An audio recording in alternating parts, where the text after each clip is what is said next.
or advantageous. The nation at large has taken cognizance of the catastrophic state of our economy, brought on by years of reckless decisions, deliberate sabotage of those perceived to have an adverse political affiliation to the previous government. And it resulted in hundreds of millions of US dollars in costly awards and judgments against the state. Equally alarming is the nefarious legacy of drug addiction. Drug addiction, drug trafficking, and other drug-related crimes that the previous government has bequeathed us. The previous government failed dismally to combat the escalation of the drug crisis in Mauritius. It almost appears, I'm tempted to say appears, to have been deliberately delayed action to tackle drug trafficking, drug addiction, and halt the proliferation of drug-related crimes.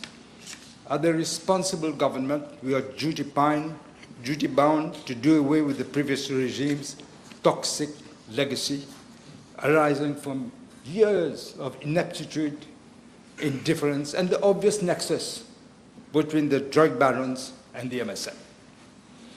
And Madam Speaker, an American journalist, David Sheiberg, had written in an issue of Newsweek about the deadly dangers of drug proliferation. I want to quote him because it says exactly what we are saying.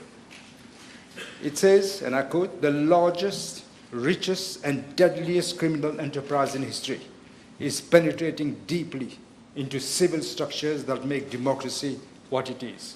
Justice systems, police forces, political parties, legislatures, electoral campaigns, government ministries, and presidential palaces."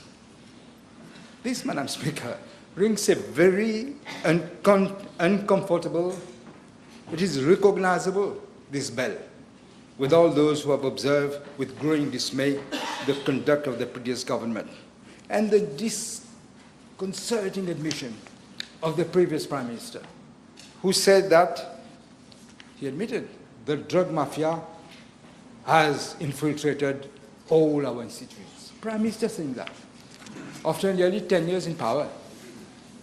Of course, we are familiar with that type of behavior from the party that brought us so many infamous and shameful moments. Let me just recall the highlights of that tawdry, I think we could call it cinema. The House may recall how in 1985, a bunch of notorious drug traffickers was invited officially to the garden party at Le Réduit for independence celebration, where they lighted firecrackers and were shouting, "Gouvernement donne-nous la main, nous pouvons faire ce que nous voulons." It seems a new breed of traffickers still considered, until they were booted out, that Gouvernement donne-nous la main, and it was during the lost and wasted decade of the MSM-led government. Then there were the episode of the Amsterdam boys, 4 MPs traveling with diplomatic passports. And Madam Speaker, believe it or not, those passports were given on a Saturday morning. The PMO was open for them. Were instruction to open the PMO and give them these diplomatic passports because they had to have diplomatic immunity. As you know, Madam Speaker, as we all know, they were arrested in December 1985 in possession of 20 kilograms of heroin worth 36 million rupees at the time. And I bet you, had they not been arrested in Amsterdam, they would have walked in here with red carpet treatment. That is what the previous government did. That is the mentality. In 2000, and who can forget the hilarious and yet very serious incident when an exhibit of heroin in the custody of the police, when it was brought to court, it turned out to be la mouche chinoise. You can see the nexus. There has been cooperation right across the board.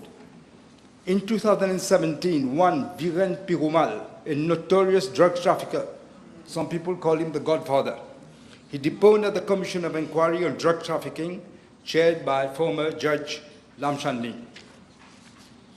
He explained the modality of his contribution.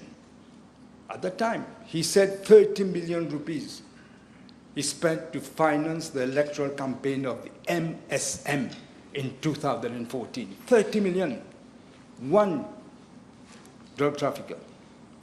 The Commission of Inquiry heard from the drug trafficker, Viren Perumal, that he kept his representation in-house. You can understand what that means. A closed circuit. All were members of the party of the government then. According to him and another dealer, one Siddiq Islam, even informed the commission that they paid their counsel, believe it or not, with drug money. And counsel accepted. This is how the MSM operated. In 2018, the Commission of Inquiry also referred, and I'm quoting, to very disturbing facts concerning one barrister at law representing Mr. Perumal, and close to the previous government, who at the time occupied important positions.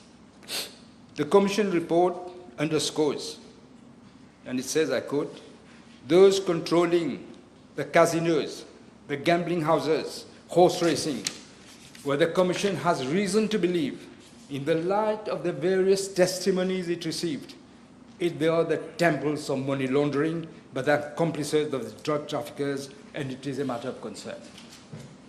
The Commission of Inquiry, Madam Speaker, expressed scathing criticism of the activities of certain barristers at law, as going far beyond ethical, professional, and legal constraints in the representation of notorious drug traffickers engaging in the conduct amounting to an attempt to pervert the court of justice. Do you really believe this? Barristers perverting the court of justice? The Commission of Inquiry mentions how a lady minister of the government, Honorable Mrs. Rubina Jadou John Bakas, had visited 17 detainees in less than 3 hours and without being solicited. She came, voluntarily, as if. On another occasion, she visited 15 detainees and groups of detainees. Thereby, the Commission says, when you have a group of detainees together, they're all accused of drug dealing. You bring them together. You're facilitating the exchange of information between them. A barrister doing this. It was also established that she had been in communication with the most notorious convicted drug trafficker, again this Mr. Viren Perumal. That is why they all shouted the name, the pet name, Kala Prison. That is the name. Another one, Jiva, and one Botswa, explained how they had been enticed not to implicate certain persons and to dévier l'enquête. They're very strong at that. You're seeing the FCC arresting people. There are going to be attempts to dévier l'enquête. But I tell them, those who want to do this, think again. We have the response to them. In 2017, Madam Speaker, a record seizure of heroin made the headlines. 119.5 kilograms of heroin, worth 1.8 billion rupees, was found on board of a ship among imports from a company called Brilliant Resource Consulting Limited, owned by whom? By one Jia Chan Devdani. His proximity with the leader of the MSM is well known. At first, I didn't know him. And Devdani responded, ask him who used to put Brazil. Camaro dans le frigidaire. Bread songs. And what happened afterwards? Madam Speaker, it's shocking. He's arrested. The Prime Minister said he doesn't know him. Then he made these remarks, and then, believe it or not, by magic, the provisional charges were dropped, completely dropped, as if nothing happened. Encore une fois, l'enquête indébirée. Equally shocking, in 2019, 95 kilos of cocaine, estimated at they don't talk about millions, these people, billions, 1.4 billion rupees, hidden in a tractopelle. It escaped the control of the custom officers at the port, despite the fact that the port was fully equipped with modern equipment and sniffing dogs to detect drugs. No, it went through. What is even more striking is that the cocaine traveled alongside Mauricio. That is the first metro tram which reached Mauritius. And believe it or not, the tram came out. Who was there? The whole cabinet with the Prime Minister welcoming everybody. The tram has come. And the tram has come with drugs right in front of the nose. And you know, Madam Speaker, nobody up to now has been arrested. Nobody. As usual, l'enquête dévirée. We know, Madam Speaker, that regrettably, cocaine is used as a recreational drug of some of the most affluent classes in our country. But the law cannot apply and does not apply to only one class of persons. As I said in the recent passing out ceremony for police constables, and I quote again, we cannot allow unruly elements who may have thought they are above the law to threaten the very fabric of our society. No one is above the law. I'm tempted to quote this great judge who became master of the rolls, Lord Denny. This is what he said: to every citizen of this land, however powerful, I would use Thomas Fuller's words over 300 years ago, be ne'er so high, the law is still above you. Madam Speaker, while the Labour government has invested to transform Grand Bassin into Gangatalao, to transform it into a peaceful spiritual sanctuary, some were busy transforming an area very close to Gangatalao into a narco sanctuary. That's what they did. The previous government, under the very suspicious conditions, granted a lease to Eco Deer Park. It was found out subsequently that the land had been converted into a fancy rave party, where drug, yes, stag party, cochon marron, drugs, alcoholic drinks were available at gogo. And at least one previous minister, probably two, I'm told, were there. And no less a person than the former Attorney General of this country. This is the level we had reached. The case is being investigated just now by the FCC, so I won't make more comments. And then, Madam Speaker, who has not heard of Hubert Célerine, better known as Franklin, notorious roi de l'Ouest, who was actively involved in many questionable activities perpetrated with the apparent blessing of the political masters of the day. He was even allowed to occupy state land in this salubrious land at Rivière-Noire. And when there were civil requests for his extradition from Réunion Island, where he had been already sentenced to imprisonment, he didn't want to go into prison. So what did they do? They protect him. The then government deliberately tried to prevent his extradition. So many times, the then Attorney General was answering questions here, looking for little change in the phrases to say that they're looking into it, they're looking in. As usual, with the MSM, they're always looking into it. When he was finally extradited, why? Because of public outcry and the then opposition. What happened? He was given VVIP treatment, enjoying the comfort of business class. See, this is how drug barons were treated by the former regime. It begs the question, Madam Speaker, is it sheer coincidence that each time the MSM has been in power, each time we saw a prolific resurgence of drug traffickers in the country? Is it a coincidence? We sing the same saga since 1985. And after 10 years, we've just seen, we have to see, everybody knows, le ravage et le tort que la drogue est en train de faire à notre jeunesse. This is the legacy of the MSM. This is the legacy. We have stated in no uncertain terms in the government program that the fight against drug trafficking and youth will be one of the main priorities of the government. We have no choice. Every government has to defend the citizens of the country. We will implement bold measures to end the suffering of families with an unflinching resolve to deal with this major societal scourge. It is important, Madam Speaker, to make a distinction between the victim of drug abuse and the trafficker. In this respect, let me remind the House what the late Sir Maurice Rowe said way back in 1986 in his report of the Commission of Inquiry on Drugs, which he chaired. He said, addiction is the modern form of slavery. The addict is chained to the trafficker by bonds as cruel as those who tied the slave to his lord.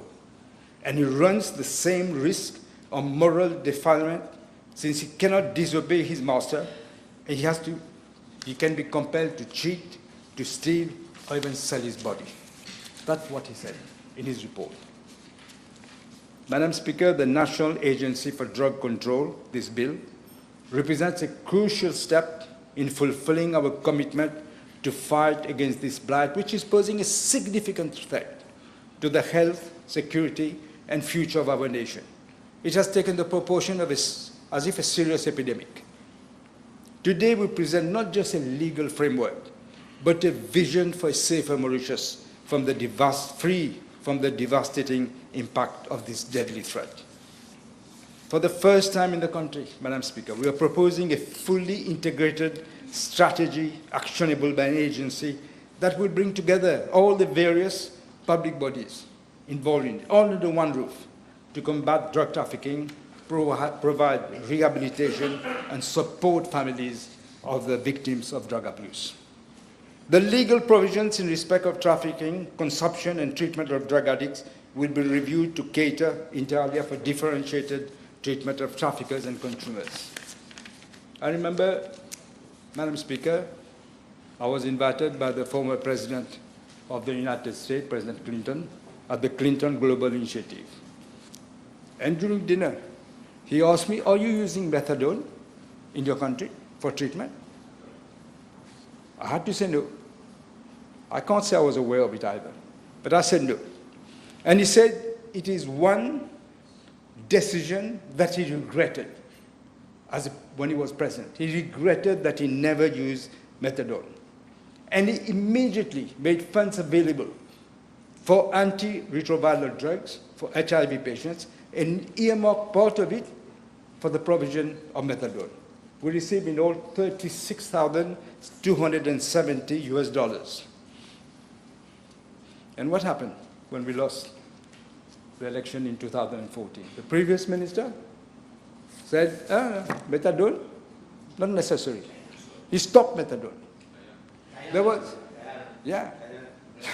there was a prominent professor in La Réunion, gave an interview, I think in Express, but I'm not sure, when he said it is a huge mistake to stop methadone. And what happened? He had to backtrack, and they restarted methadone afterwards. Trial and error. No scientific purpose in what they're doing. They just try this, try that. Because the previous government did this, stop it. And then they have to backtrack. The measures we are proposing to the House today, Madam Speaker, evince the determination of this government to address the multifarious challenges posed by drug abuse. Every day we witness disastrous consequences on families. We see how families, without distinction of class or community, they're totally shattered. How the healthcare system is having difficulties in coping with this problem, and how drug-related crimes are increasing. This is threatening our youth. Indeed, they are the future of our nation. The future of our nation is being threatened. Over recent years, Madam Speaker, no significant, effective, and tangible measures have been taken to combat this crisis.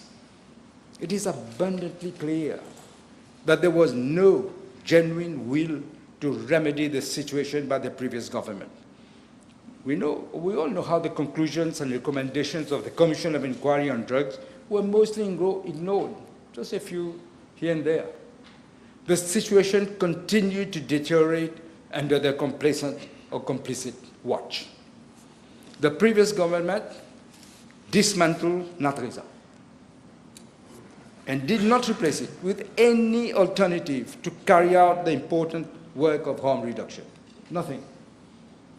Yet it is clear that the traditional approach to dealing with such a complex problem with wide-ranging ramifications is totally outdated today.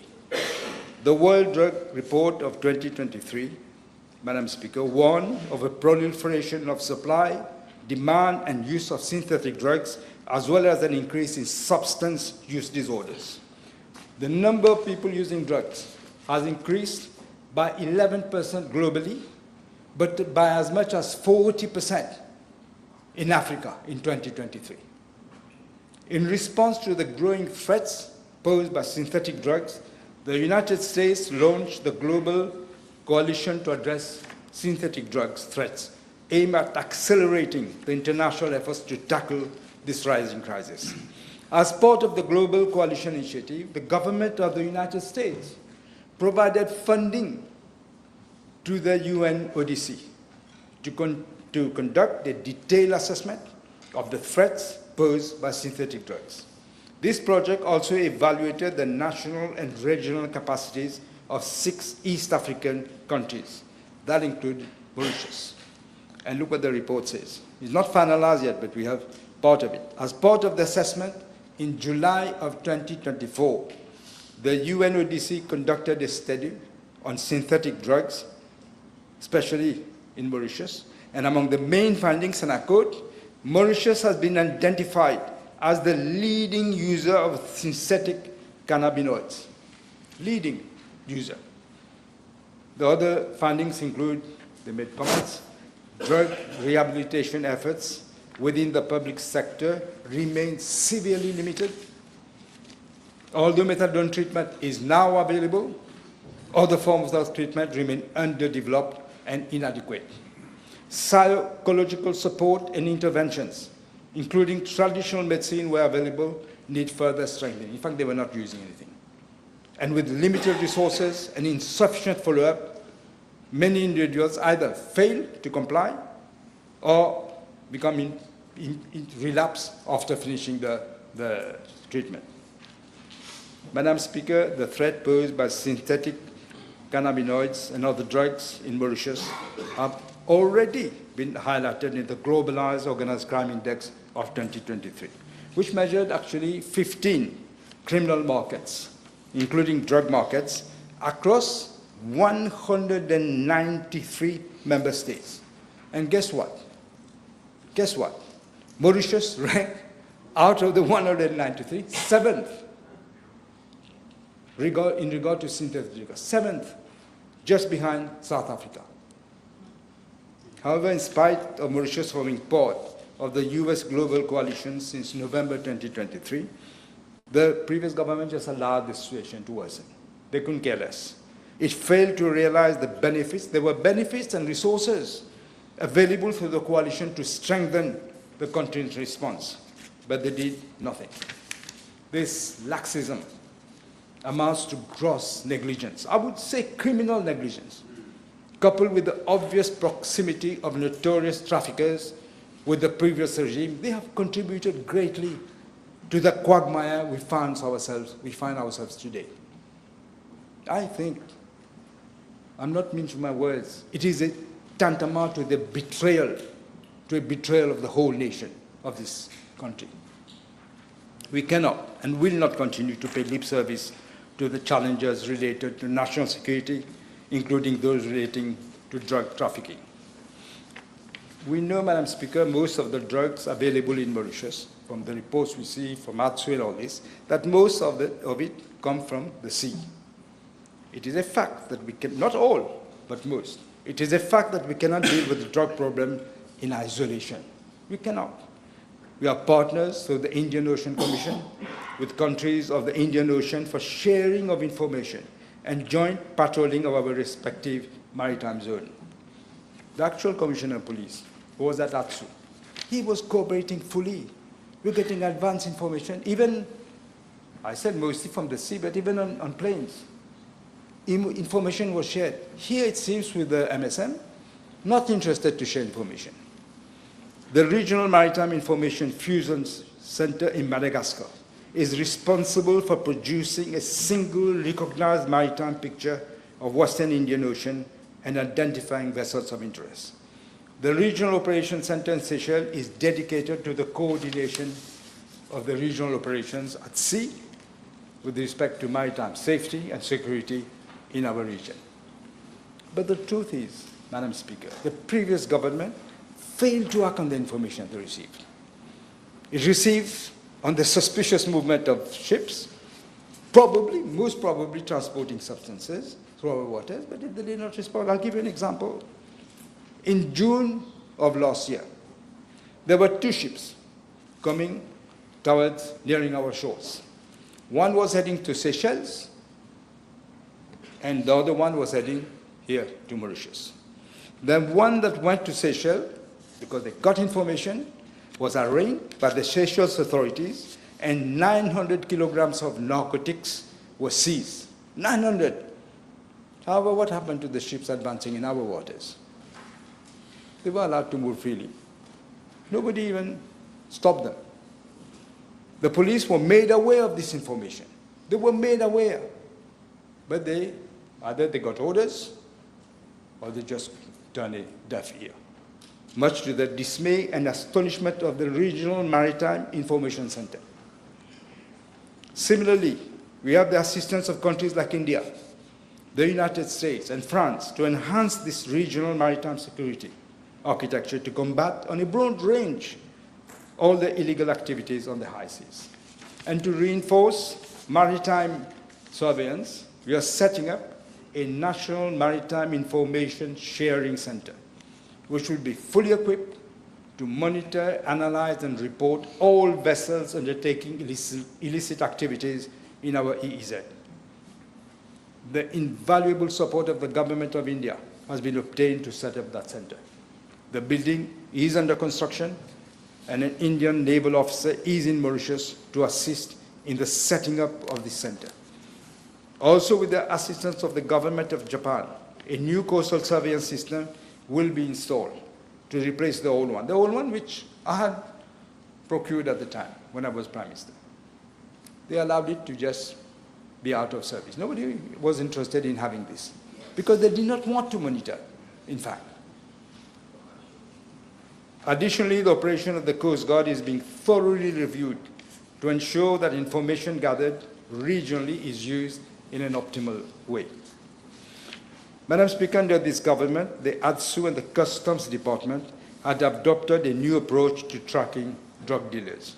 I will obviously not mention what the new methods are, but from November 2024 to March 2025, we have witnessed a significant number of seizures of drugs amounting to an approximate value of 1.2 billion rupees. The police and the customs will be equipped with the state-of-the-art equipment to enable them to undertake their mandate in a more effective manner. Madam Speaker, since this new government came to power, it has started to devise ways and means to deal with the problem of drug abuse. I have listed the services, and I'm glad he's here, of the former Minister, Sam Lutan, and Dr. Faiz Al-Suleiman, who is also here. The latter, everybody knows Sam Lutan, but maybe not everybody knows Dr. Suleiman. The latter is a graduate from Johns Hopkins University from the United States of America.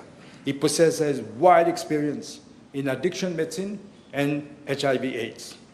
Both of them have extensive experience in the field, and they will focus on prevention, treatment, and enforcement and harm. More importantly, Madam Speaker, what we need is people who want to do something, not people who are going to sit there like, I don't know, des poupées en cire, doing nothing, just to show they are there and get money for it, getting paid for it.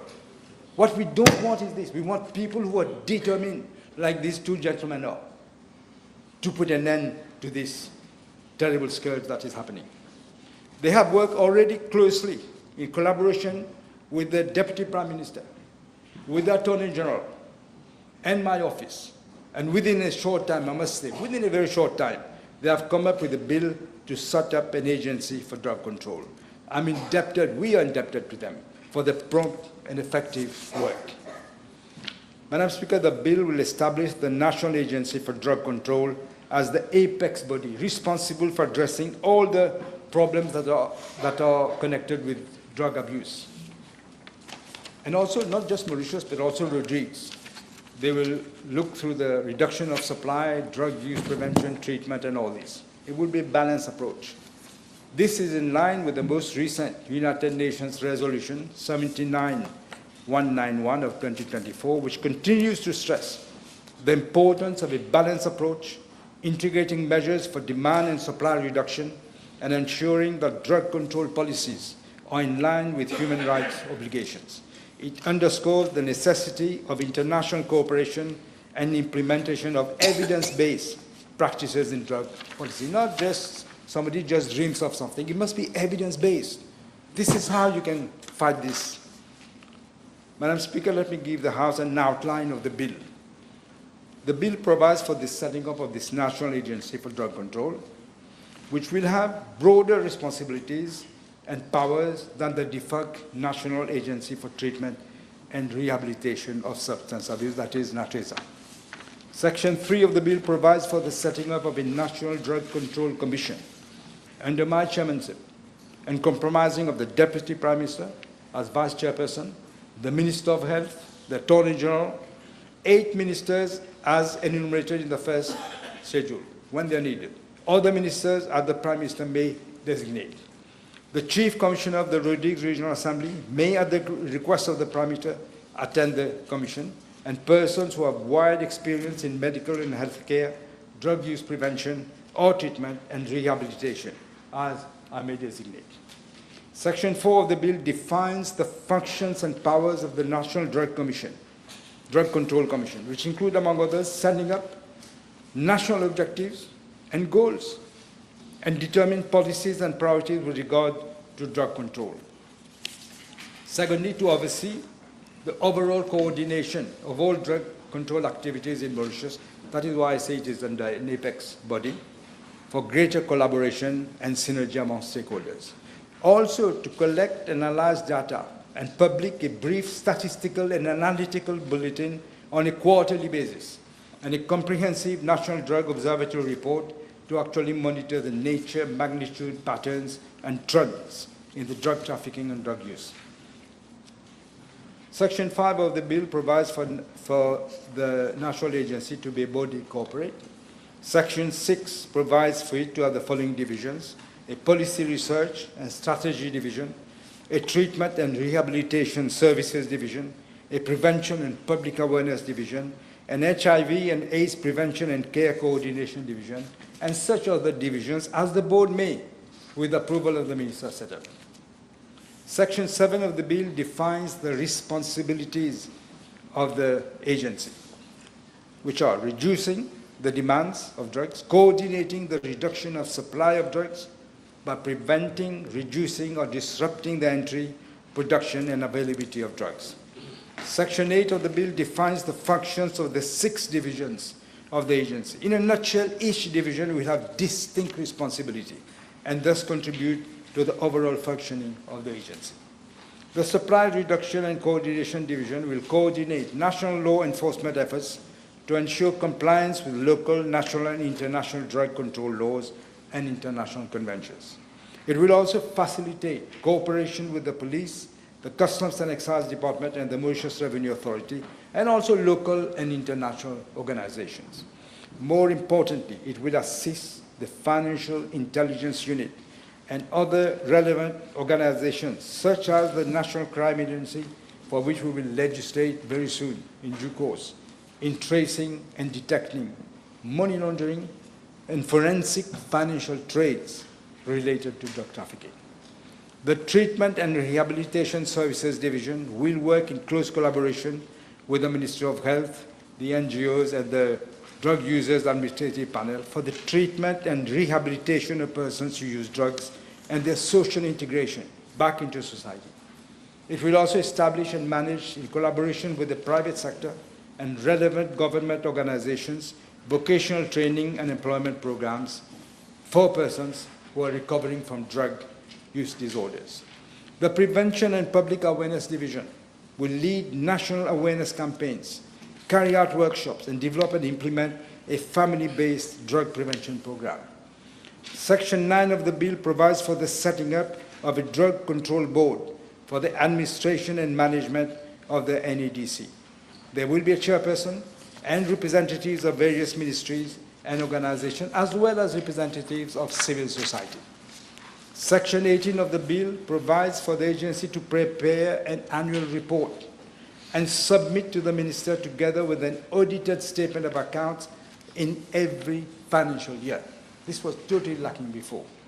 Section 21 of the bill provides for no liability, civil or criminal, which shall attach to the NADC, the board or a board member, a committee member, or any officer in respect to any act done or omitted to be done in good faith. It has to be in good faith in the discharge of his function under the Act. Section 25 of the bill provides for the protection of whistleblowers to encourage reporting of illicit activities. We will be careful because we know how Mauritius is. There will be some fake whistleblowers as well. We will be very careful with this. No civil or criminal action shall be taken against any person who makes a report or disclosure. It has to be in good faith. If it is a false accusation, they will have to pay the consequences. Madam Speaker, the success of this initiative depends on a unified approach. The fight against drugs cannot be won in isolation. It is not a question of government on one side, opposition on the other. We have to work together on this. Il faut une prise de conscience collective. Il faut responsabiliser chaque Mauricien pour briser cette prolifération de la drogue qui est en train de faire des ravages dans notre pays, dans notre société, et tuer notre jeunesse, notre avenir. Government institutions, law enforcement agencies, non-governmental organizations, and the community at large must work together, hand in hand. The NADC will play a pivotal role in promoting cooperation and systemic coherence in ensuring that our interventions are aligned and effective. Furthermore, the bill prioritizes data collection and research to ensure that our strategies are continuously refined based on the latest evidence, enabling evidence-based policymaking to tackle the evolving drug landscape.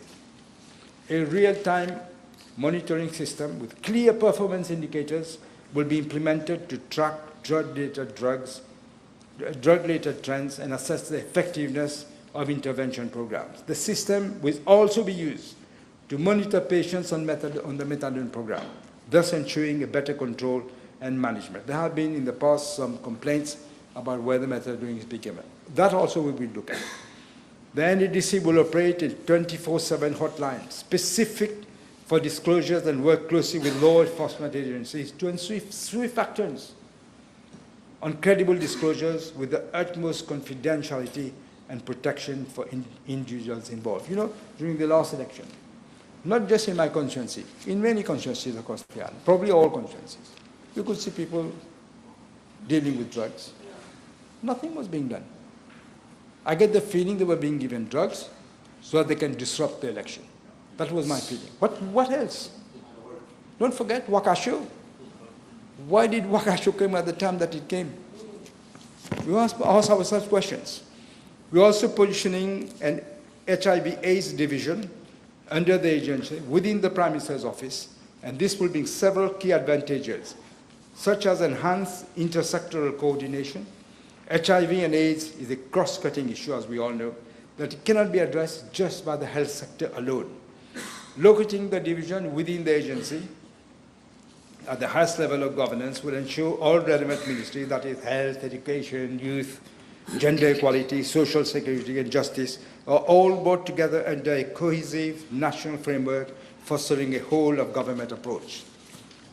Placing HIV and AIDS division within the NADC will ensure better alignment between harm reduction strategies and national drug controls, particularly regarding needle exchange programs. This is where the connection is. Opioid substitution therapy and rehabilitation initiatives. This integration will lead to smarter, more efficient, and more compassionate policies for vulnerable populations. Madam Speaker, a centrally located division will better coordinate national budgets, donor funding, technical support. It will facilitate synergy between the various partners and avoid what has happened in the past, duplication of efforts, and will ensure that our national strategies are guided by consistent policies and a unified vision. Madam Speaker, the national agency is not just, this bill is not just merely a piece of legislation. It is a national commitment. It represents our collective resolve. We need to safeguard the future of our youth, as I said earlier, protect our communities, and ensure that Mauritius does not fall victim to the far-reaching consequences of drug abuse. Madam Speaker, we have a duty to our children, to our families, to our nation, to act decisively. I urge all members of the House to support this bill, as it is a decisive step towards a drug-free Mauritius. Let us stand together in demonstrating our unflinching resolve to fight drug abuse and trafficking and secure a healthier, safer, and more prosperous future for all. And thus, means of harm to stop the decline and decay we have witnessed for the last decade, every one of our children is at risk. No Mauritian family is immune from this threat. Far too many have woken up one day to the tragic realization that a son or a daughter has fallen prey to the predators and parasites who seek to prosper from this disgusting criminal trade. I remember, Madam Speaker, I went to a wedding at Confoucault. When I came out, as usual, people wanted to take pictures with me, even when I was in the opposition. And one guy came up to me and said, "Could I take a picture with you?" I said, "Yes, no problem." He stood there. He gave the phone to one of the policemen with me, and he said to me, "You know, I want to tell you something. I had voted against Labour Party last time, but now I'm praying every day that you come back to power, because my son has fallen into drug abuse. He's coming at home. He's beating up his mother, beating up the father, stealing money, stealing jewelry, just to be able to buy drugs. This is what we have to stop. This is why I say we have a duty to act decisively. Unless, as I say, no Mauritian family is immune from this threat. And we have to stop them. In this battle against drugs, none of us should look the other way. All of us must bear the responsibility of playing our part in defeating the social poison. This social poison they have inserted into the lifeblood of our nation. That is what they've done. And in that battle, each one of us, Madam Speaker, is on the front line. I commend the bill to the House. Thank you.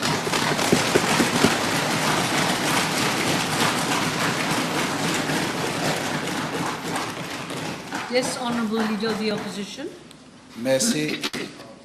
Merci, Madame la Présidente.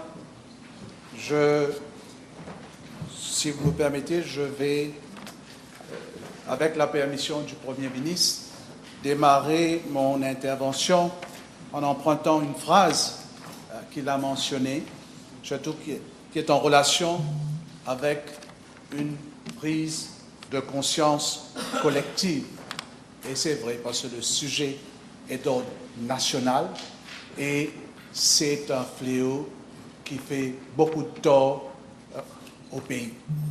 Madame la Présidente, je suis conscient du désarroi des parents qui sont affectés par ce fléau.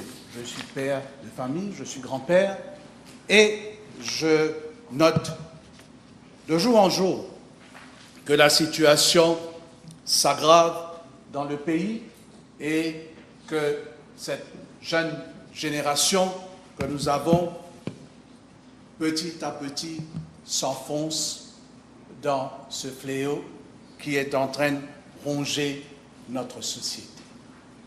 Et on dit ceci, Madame la Présidente, we are today debating on a bill which will replace the NATRESA by a new agency called the National Agency for Drug Control. And I understand from the explanatory memorandum that this agency will have a number of new attributes, and the agency will provide additional support to authorities concerned in the combat against drug trafficking and drug use. Like I said, Madam Speaker, it is indeed a subject that needs to be addressed quickly because the situation on our streets is getting alarming day by day. And one drug in particular, which we commonly call synthetic drugs, our citizens are being transformed. We've seen that on the social media into zombies, Madam Speaker, and in some cases being led to their death, and government seems to be helpless in the wake of this situation.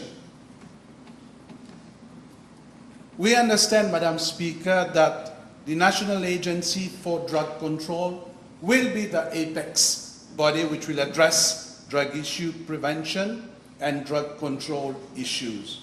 And let me, Madam Speaker, say to the House that there are three major components in this struggle. The first one is harm reduction, then supply reduction, and demand reduction. And all those three components aim at making Mauritius a better place to live, but having different mission statements. Let me say something with regard to harm reduction, Madam Speaker. It is the identification by the health authorities of the best practices as regards to medical treatment for the proper detoxification of drug addicts. Then the demand reduction.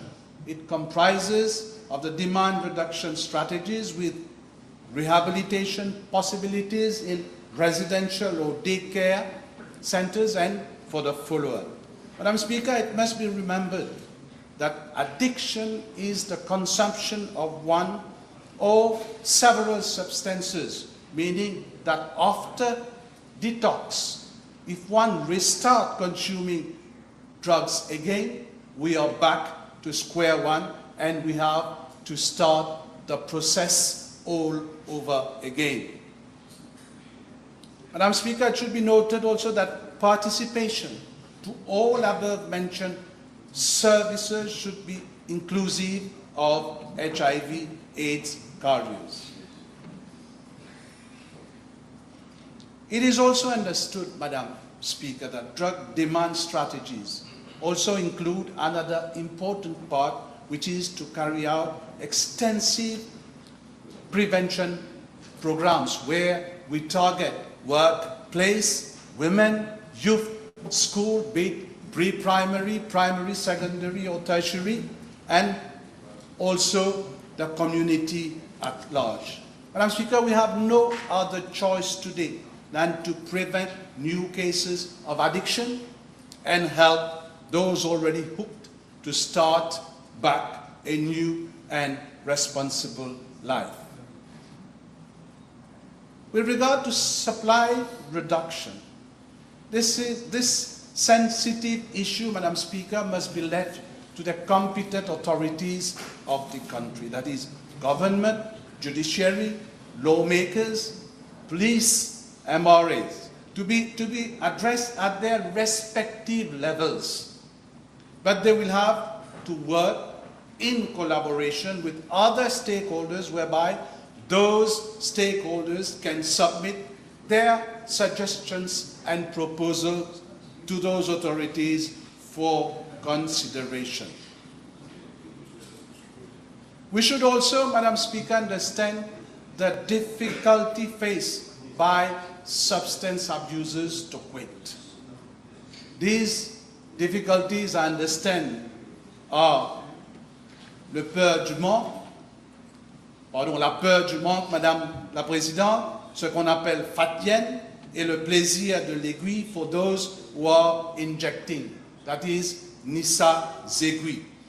Madam Speaker, if we understand above, addressing this scourge will be much easier.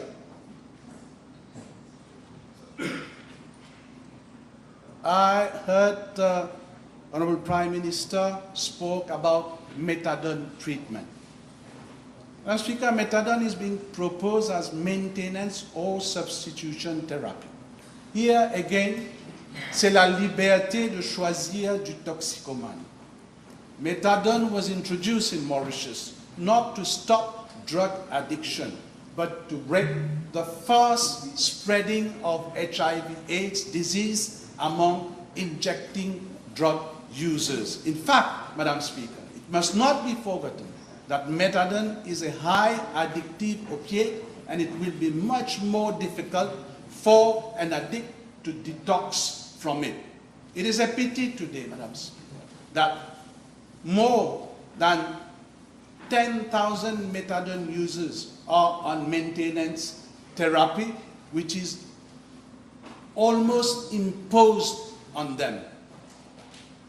I believe that they should be left with the decision and use it on a tapering basis until they are clean. If I'm not wrong, the proposed dose to start the treatment is 40 ml. How can you, Madam Speaker, expect a substance abuser on 100 ml methadone maintenance to quit?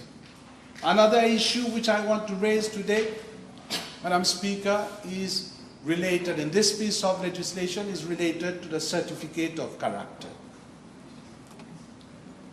People having already undergone their sentence for mere consumption of drugs and petty larcenies should be allowed to have a clear certificate of character, Madam Speaker, so that they can start back a new and responsible life.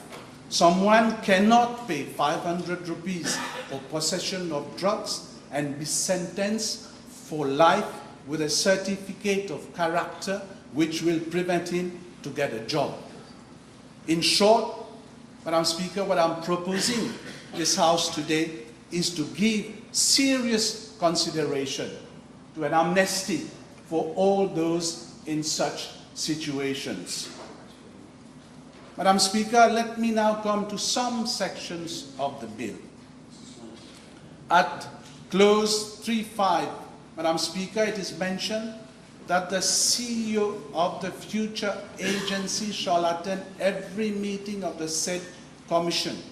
However, at clause 5.3, it is said that the NADC shall not be under the direction or control of any person or authority. I can hardly imagine a CEO of such an agency, Madam Speaker, who is being nominated by the Prime Minister, forced to attend meetings chaired by the same Prime Minister and make decisions that will go against the will of the very Prime Minister, Madam Speaker. I believe, Madam Speaker, that this new agency should have been fully independent, with no interference from the executive, that is the Cabinet of Ministers, but answerable to Parliament. It is only through this way, Madam Speaker, that we would be guaranteed the collect and analysis of real data on the situation of drugs prevailing in our country. And I must say, Madam Speaker, I have no qualms with my friend, the proposed CEO of the National Agency Drug Control, who has spent most of his life combating scourges that affect our youth, including drug abuse, and he was also one of the assessors on the Commission of Inquiry against Drugs instituted in 2017. But, however, I think il va m'excuser pour ce que je vais dire. I believe his views and methods might be outdated in comparison to what is being implemented in other countries to combat drug use, and I will comment further on that at a later stage. Mais je le souhaite bon vent et qu'il réussisse dans le travail qu'il va entreprendre. Comme mentionné, Madame la Présidente, dans le projet de loi, 5 divisions vont opérer sous cette commission. Et je voudrais faire 2 commentaires. Le premier concerne the Treatment and Rehabilitation Services Division. And I hope it will look into pharmacological and physiosocial treatment. Yeah, I said pharmacological and physiosocial treatment. Et le second concerne le Supply Reduction and Coordination Division. There, I hope the role and responsibilities of that division will be clearly spelled in order to avoid any misunderstanding with the law enforcement sectors. Madam Speaker, Clause 7 deals with the objects of the National Agency for Drug Control. And I wish to refer the House to Clause 7B. My question with regard to that Clause 7B is whether it will also include precursor chemicals and other chemical substances used in the manufacture of illicit drugs. Toujours concernant cette section 7B, Madame la Présidente, et je cite, to coordinate the supply reduction of drugs by preventing, reducing, or disrupting the entry, production, and availability of drugs. Ma question, c'est est-ce que cette section veut dire que la NADC va participer à la saisie des drogues? Si c'est le cas, Madame la Présidente, je ne pense pas, Madame la Présidente, que ce soit une sage décision de mélanger saisie de drogue, arrestation, réhabilitation et réinsertion. À la section 24 de ce projet de loi, il y a une clause sur la confidentialité et une amende pouvant aller jusqu'à 100 000 roupies et une peine de prison pouvant aller jusqu'à 2 ans d'emprisonnement contre toute personne qui, sans aucune excuse valable, va à l'encontre de cette section. Soyons sérieux, Madame la Présidente. Nous savons tous. Let him develop his ideas. Allez. Nous savons tous, Madame la Présidente, qu'un baron de la drogue peut récompenser une taupe avec 2 voire 10 fois cette somme pour une précieuse information qui permettrait d'éviter de perdre une importante cargaison de drogue, voire même de se faire arrêter. Et d'une façon générale, je pose la question, sommes-nous pas en train d'ajouter une lourdeur administrative inutile sur un processus qui se devait être discret, efficace et une entité qui aura à sa disposition un budget colossal? Madame la Présidente, nous sommes en train de remplacer la NATRESA que j'estime qui avait fait un bon travail par le National Agency for Drug Control. Madame la Présidente. Est-ce qu'il y a eu, ma question c'est, est-ce qu'il y a eu consultation avec ces acteurs avant de proposer ce projet de loi à la Chambre? Les acteurs, vous voulez dire? Madame la Présidente. Les partenaires, vous voulez dire? Oui. Oui. Madam Speaker, under the previous government, whether they agree or not, a huge step was made by amending the Dangerous Drug Act in 2022. La possession de drogue à usage personnel a été décriminalisée depuis 3 ans. Comme c'est le cas dans plusieurs pays, nous avons décidé de traiter les usagers de drogue comme des patients qui sont ainsi placés sous des traitements par le ministère de la Santé. Dans la même foulée, Madame la Présidente, nous avions introduit l'utilisation du cannabis médical. Et c'est cette décision qui a donné lieu au débat sur la légalisation ou non du cannabis à usage récréatif. Et j'estime que la question mérite d'être posée. J'aimerais bien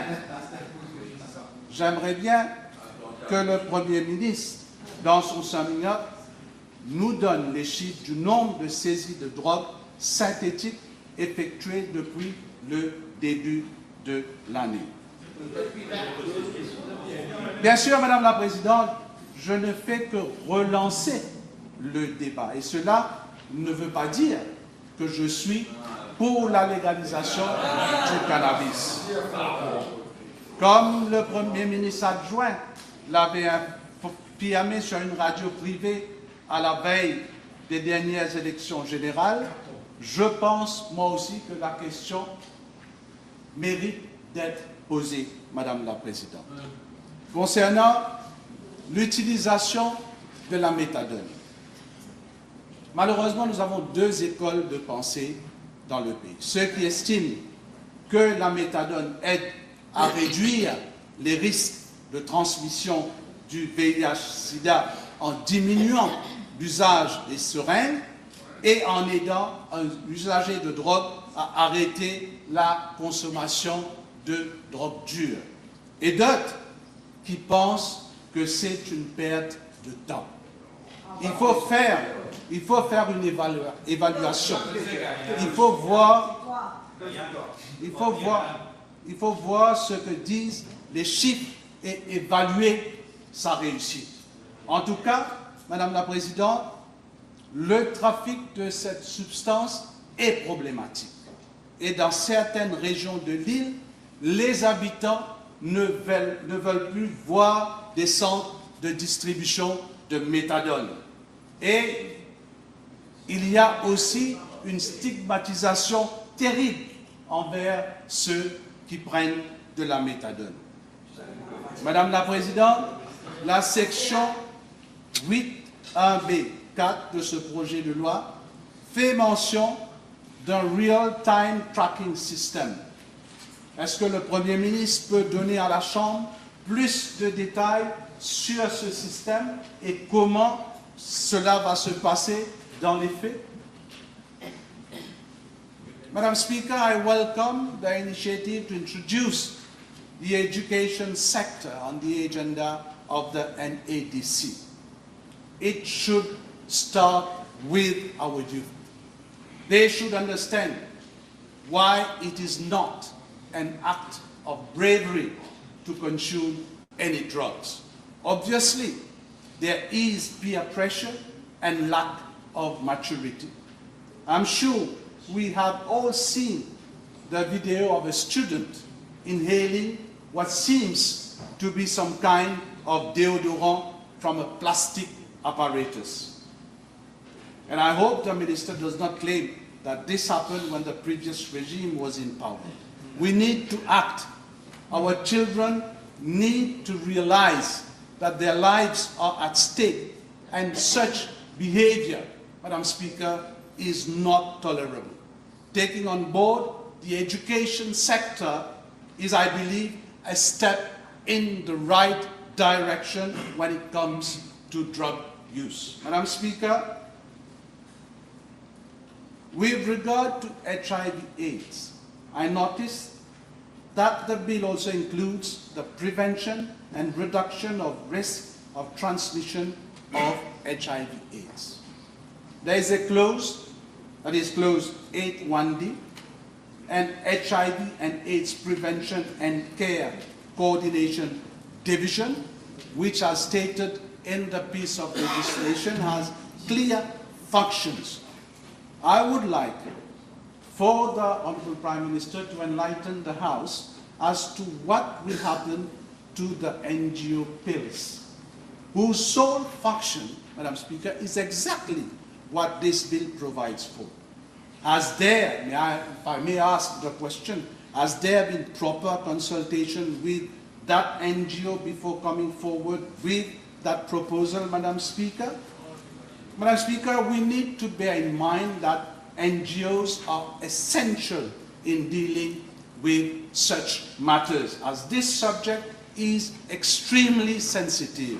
And we know how reluctant people are to go to government services to benefit such facilities. To conclude, Madam Speaker, like I said earlier, the drug problem has three axes, namely harm reduction, demand reduction, and supply reduction. And right now, we are trying to place all these three components under one umbrella. Like I said, let us give time to time and see whether this will work out. Le fléau de la drogue ne date pas d'hier. Le gouvernement précédent avait pris le taureau par les cornes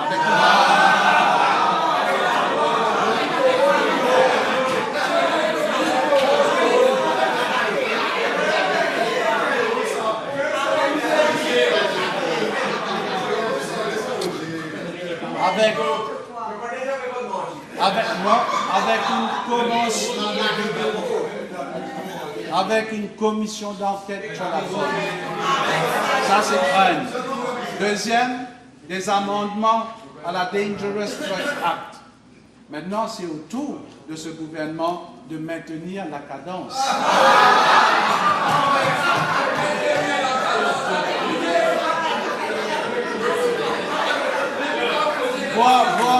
Voire d'essayer de faire mieux, Madame la Présidente. Soyons sérieux, pendant que nous sommes en train de débattre sur ce projet de loi, n'oubliez pas ceci. Au même moment, il y a un jeune qui est en train de consommer de la drogue synthétique ou de s'injecter de la drogue dure dans ses veines. Il y a un père, une mère, une famille meurtrie par la perte d'un être cher, emporté dans l'enfer de la drogue. Tout cela, Madame la Présidente, c'est pour vous dire que j'ai des doutes aujourd'hui sérieux sur la capacité de cette nouvelle institution à fournir des résultats. Mais je reste optimiste. Je reste optimiste quand cela concerne l'avenir de nos enfants. J'en ai dit, Madame la Présidente. Merci. Yes, Honorable Minister of Health, please. Madam Speaker, this is not simply a simple legislation. This is a bold, historic, and unparalleled step, a Herculean task to reclaim our society, to rescue our youth, and to restore public trust. We have to congratulate the government in taking this revolutionary decision, because we know everybody in the streets will tell you enough is enough. We had enough of it. Never again can we allow this scourge to afflict our society and our family.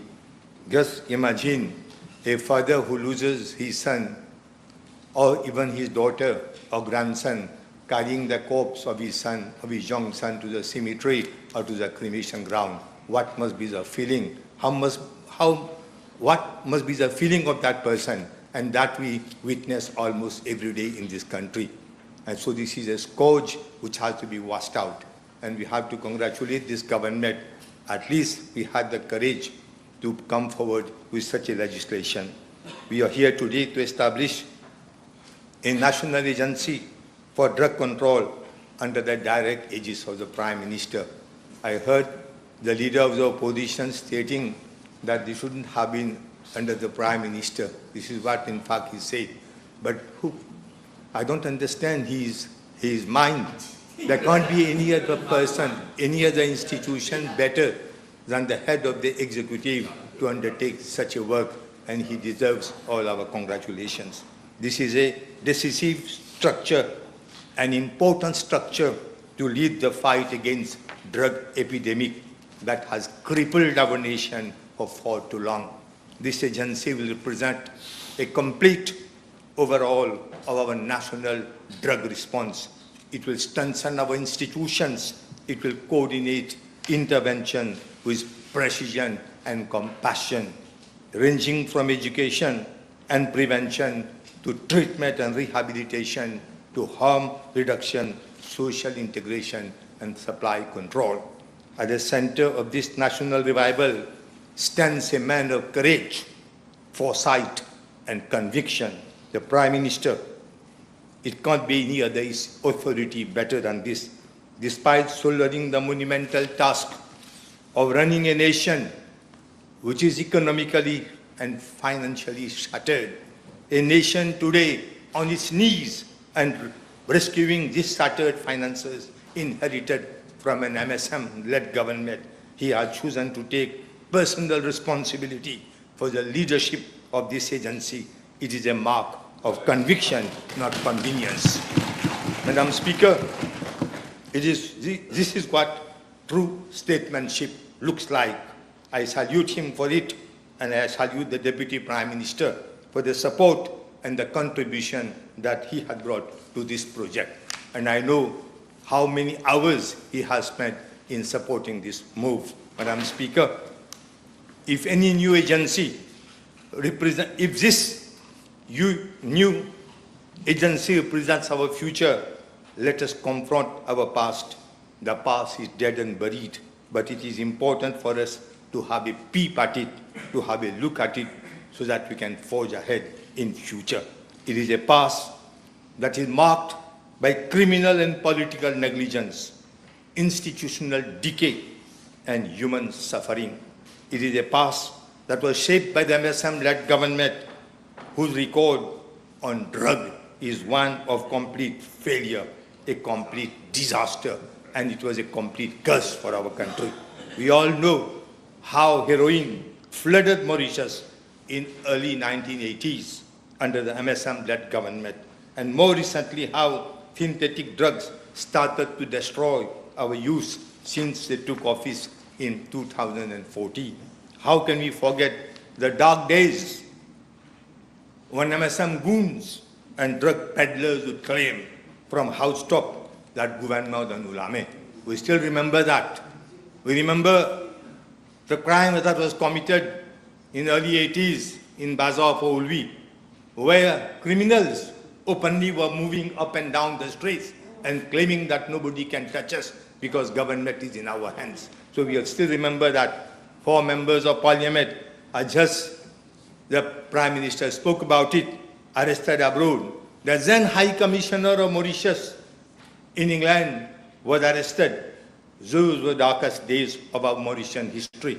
The shameful acts committed by political nominees and potentates and goons made us bow our head in shame. Internationally, we had lost all our respect and credibility.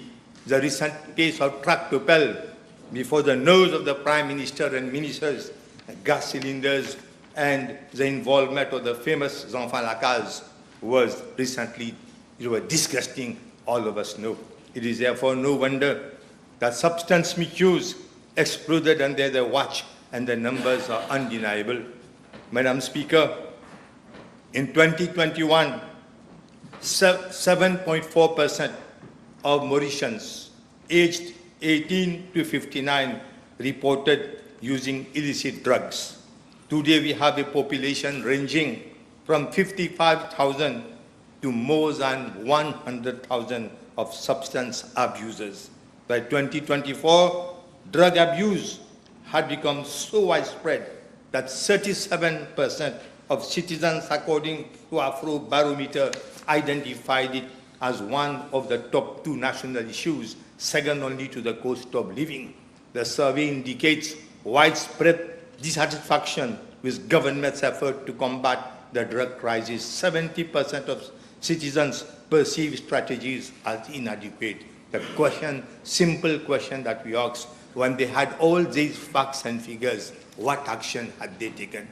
You go to any street, either village or city or the towns, everybody knows the addas, the centers, the pivoting point where drugs were sold. But no action was taken because these were the goons who had to vote them to bring them back to power again. That is the reason why they allowed the political ambitions, they allowed it to go higher than the interest of the nation, the interest of the common man. Madam Speaker, our streets are overrun by synthetic drugs like Black Mamba and Rambo. They are cheap, they are potent and widely available, particularly among our youth. Heroin trafficking through Madagascar has surged. In 2022, heroin was linked to 2022, it was linked to 40.3% of all drug-related arrests. According to National Drug Observatory report, in 2022, there were 1,008 drug-related admissions in public hospitals, 50.1% due to synthetic drugs, 30.7% due to opioids. Most patients were aged 20 to 37, the backbone of our future, that is our youth, were involved in that. While young people fought for their lives, our support system collapsed. This is so because a study among Mauritian male addicts and published in 2022 showed that 17% were able to abstain from drugs for a period of only 1 to 3 years. That is not a reflection of moral failure, that is a reflection of systemic abandonment. Hardly they will get out of it and they go back again to it. What was MSM government's response? Let me state this clearly. As soon as they came to power, in December 2014, the then Minister of Health tried unsuccessfully at that time to stop methadone program for freeze. And National AIDS Secretariat was removed from the office of the Prime Minister deliberately. That was another nail in the coffin of those who are fighting against HIV and AIDS and against the drugs. They dismantled Natreza. And I heard just now the leader of opposition stating that Natreza is being replaced. But Natreza was dead and gone at that time. They had destroyed it, killed it. It's not a replacement. This law is not replacing Natreza. Natreza is finished. They had finished it. And from that time, Natreza was eliminated till today. She's a harm, the calamity that has befallen the nation. And for this, they have to be condemned and never allowed again to take the wheels of power. Madam Speaker, Natreza was dismantled. The National Agency for Treatment and Rehabilitation of Substance Abusers, which had been the cornerstone of coordinated care and rehabilitation. With Natreza gone, they left a void, and the consequences, as I told, were devastating. Drug peddlers got complete freedom to do whatever they liked. Just imagine, they were so powerful, so strong, they could defy anybody to such an extent that even our gods and goddesses in Ganga Talab was not spared. This is what they had done. Madam Speaker, on one hand, the Labour-led government once proudly claimed, I remember we used to claim when we were in power that our aim, the Prime Minister used to say, our aim was to produce one graduate for every house.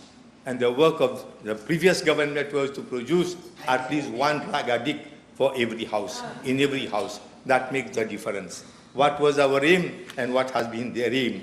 So that is a gleam and shameful legacy that they have left us. That is their achievement. Instead of finding solutions, they were building illusions. To deceive the world, they set up a commission of inquiry on drugs. That was a grand display to show the world that they were really concerned. The truth is that they ignored most of its recommendations. It was a slap on the cheek of those who claimed that they are working wonders. They publicly congratulated those very people who are blamed by the Commission of Inquiry for drug situations in our country. All of us know. Under MSM government, the drug problem evolved into a public health catastrophe. It had a devastating impact on our HIV/AIDS response. Don't forget, in 2005, the MSM-led government left the country at the height of an HIV crisis, 925 new infections in 1 year, many among prison inmates with histories of injecting drug. But the Labour-led government took bold, evidence-driven and internationally acclaimed action. We implemented the methadone substitution therapy. I heard the leader of the opposition questioning the utilization of methadone.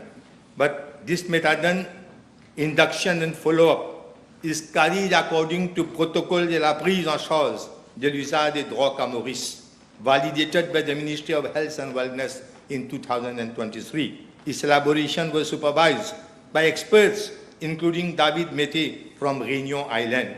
And methadone is a gold standard as per WHO recommendation. And the dosage recommended, you were talking about the dosage recommended is 80 to 120 milligram. So we can't, he can say whatever he likes, but we know what we have done. They introduced medical cannabis. They introduced medical cannabis. And as a date, that was introduced around, I think, 2022. As a date, only 6 patients have been recommended and approved by medical cannabis therapy committees, and they are undergoing treatment. Only 6. And in number, there was an amendment to the Dangerous Drug Act in November 2022, and DUAP became operational. DUAP means Drug Users Administrative Panel. It became operational in 2024. But over the past months, a number of intercepted individuals for drug possessions, they prefer criminal justice system rather than the one which was set up by them, that is called DWAF. So this DWAF, it needs to be revisited, and if need be necessary amendment should be brought to it. I was talking about the decision that the Labour government had taken. We had implemented the methadone substitution therapy. We introduced the needle exchange program. We brought in HIV/AIDS legislation. We set up the National AIDS Secretariat under the Office of the Prime Minister. We developed a harm reduction framework that reversed the trend from 2006 to 2010. HIV cases among people who inject drugs, PWID we call them, dropped significantly down to about 50 per month. Up till 2014, we maintained real and true control. There was full vigilance. But under the MSM back in power, we saw a terrifying resurgence. In 2024, 549 new HIV infections were detected, a 44% increase. Among men, infections rose by 60.3%. Among women, infections rose by 15%. 243 new cases were found among people who inject drugs, with 70% identified at the point of entry in prisons. The epidemic has shifted. Injecting drug use now fuels 45% of new infection, while 50% come from heterosexual transmission. This means that the virus is moving beyond high-risk groups into population carried on the back of unsafe behaviors, stigma, and reduced harm reduction coverage. The needle syringe program, NSP, and the opioid substitution therapy, OST, once effective, are now under-resourced and underutilized. As HIV became more manageable thanks to modern treatment, it's undetectable and therefore untransmittable. Hence, complacency sets in. Added to that was the devastating impact of stigma, discrimination, and legal barriers, which drive people away from services. People living with HIV or struggling with addiction are forced into hiding. When they hide, the virus spreads, the addiction deepens. But, Madam Speaker, we are here today to change all that. The National Agency for Drug Control will be a coordinating powerhouse, a unifying body across ministries and communities, institutions and NGOs, prisons and private clinics, homes and schools. It will coordinate public education and prevention, demand reduction among youth, rehabilitation that works, harm reduction that protects, social reintegration that restores dignity, supply reduction that disrupts trafficking networks. Critically, within this agency, we will establish a dedicated HIV and AIDS coordinating division to integrate the national HIV response with our drug policy. It will ensure alignment with UN AIDS 95/95/95 SDC and the Global AIDS Strategy 21 to 26. That 95 means 95% reduction in new HIV infections, 95% access to antiretroviral treatment, and 95% viral suppression. It will roll out community-based testing, treatment, and prevention. The new agency will monitor and evaluate progress in real time.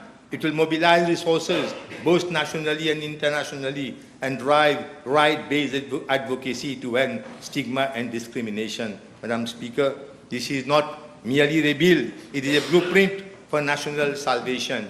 This is a message of hope to a mother who is despaired and distressed to see her child slip into addiction. This agency will be your ally and your friend. To the young woman afraid to seek HIV testing, this agency will protect your rights. To the man behind bar, ready to rebuild his life, this agency will open that door. This is the moment of redemption. This is our government fulfilling its mission and its promise. And this is the Prime Minister showing once again what leadership, vision, empathy, and courage can accomplish. This is what true leadership means: to lead, not to mislead, to guide, not to misguide, to serve the nation, not make the nation serve you. I again thank the Prime Minister and the Deputy Prime Minister, and I'll say you have worked wonders. Thank you.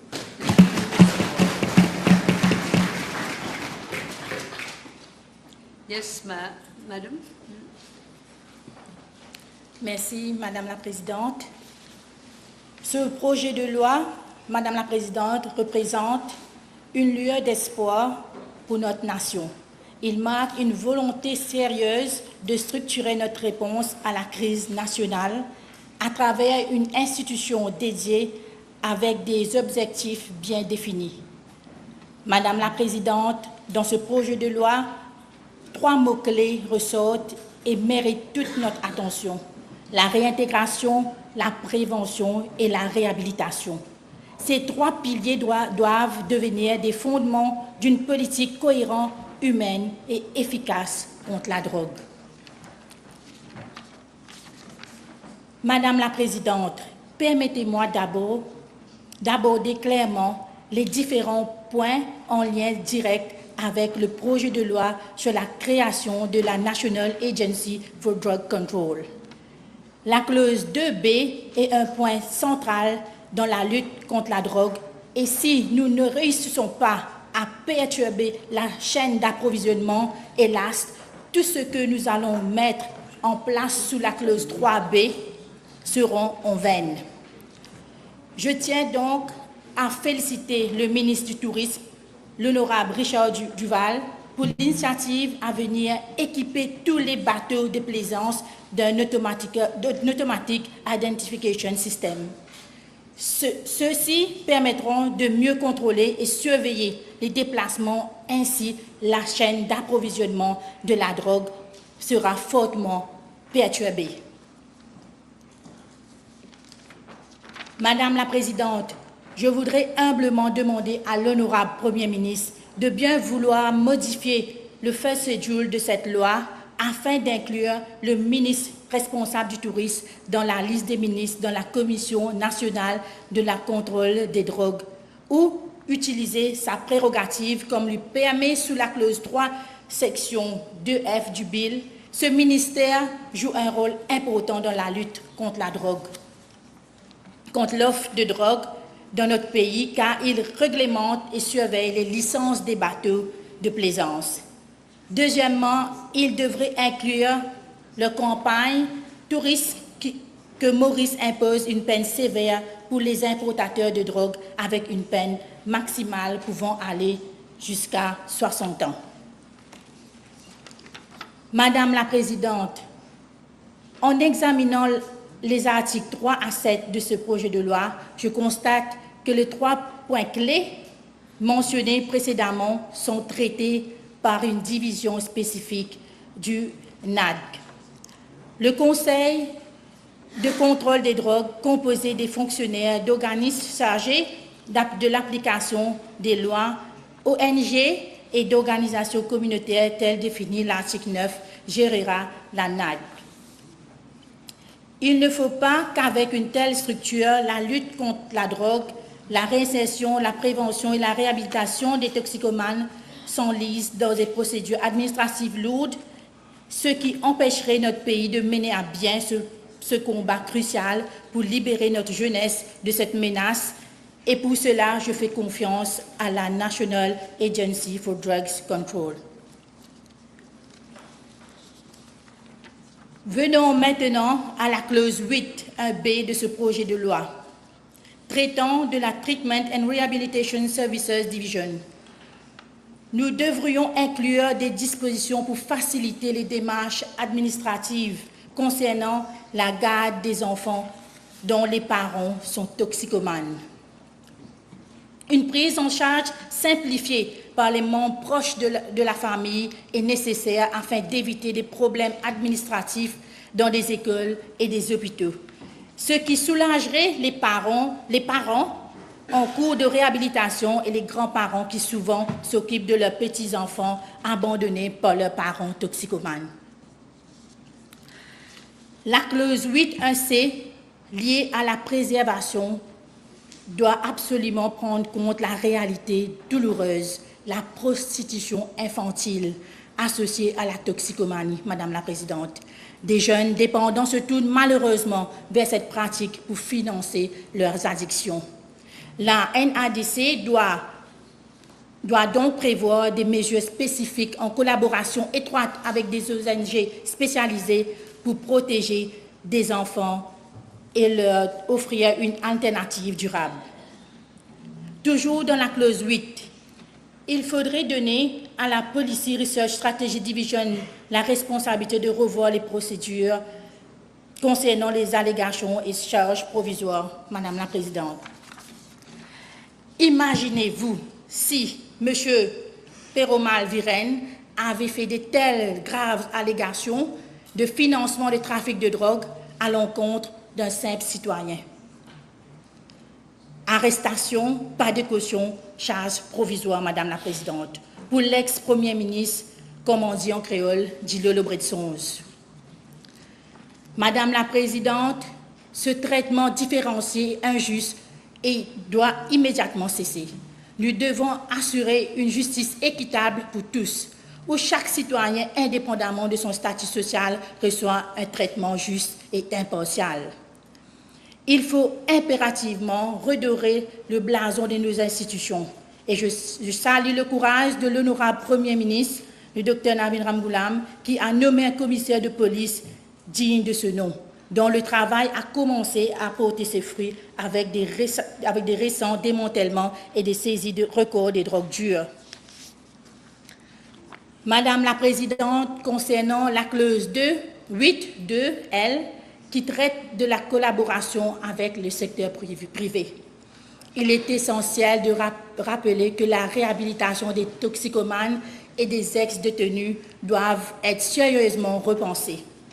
Aujourd'hui, le certificat de moralité représente une énorme barrière à la réinsertion sociale et professionnelle, Madame la Présidente.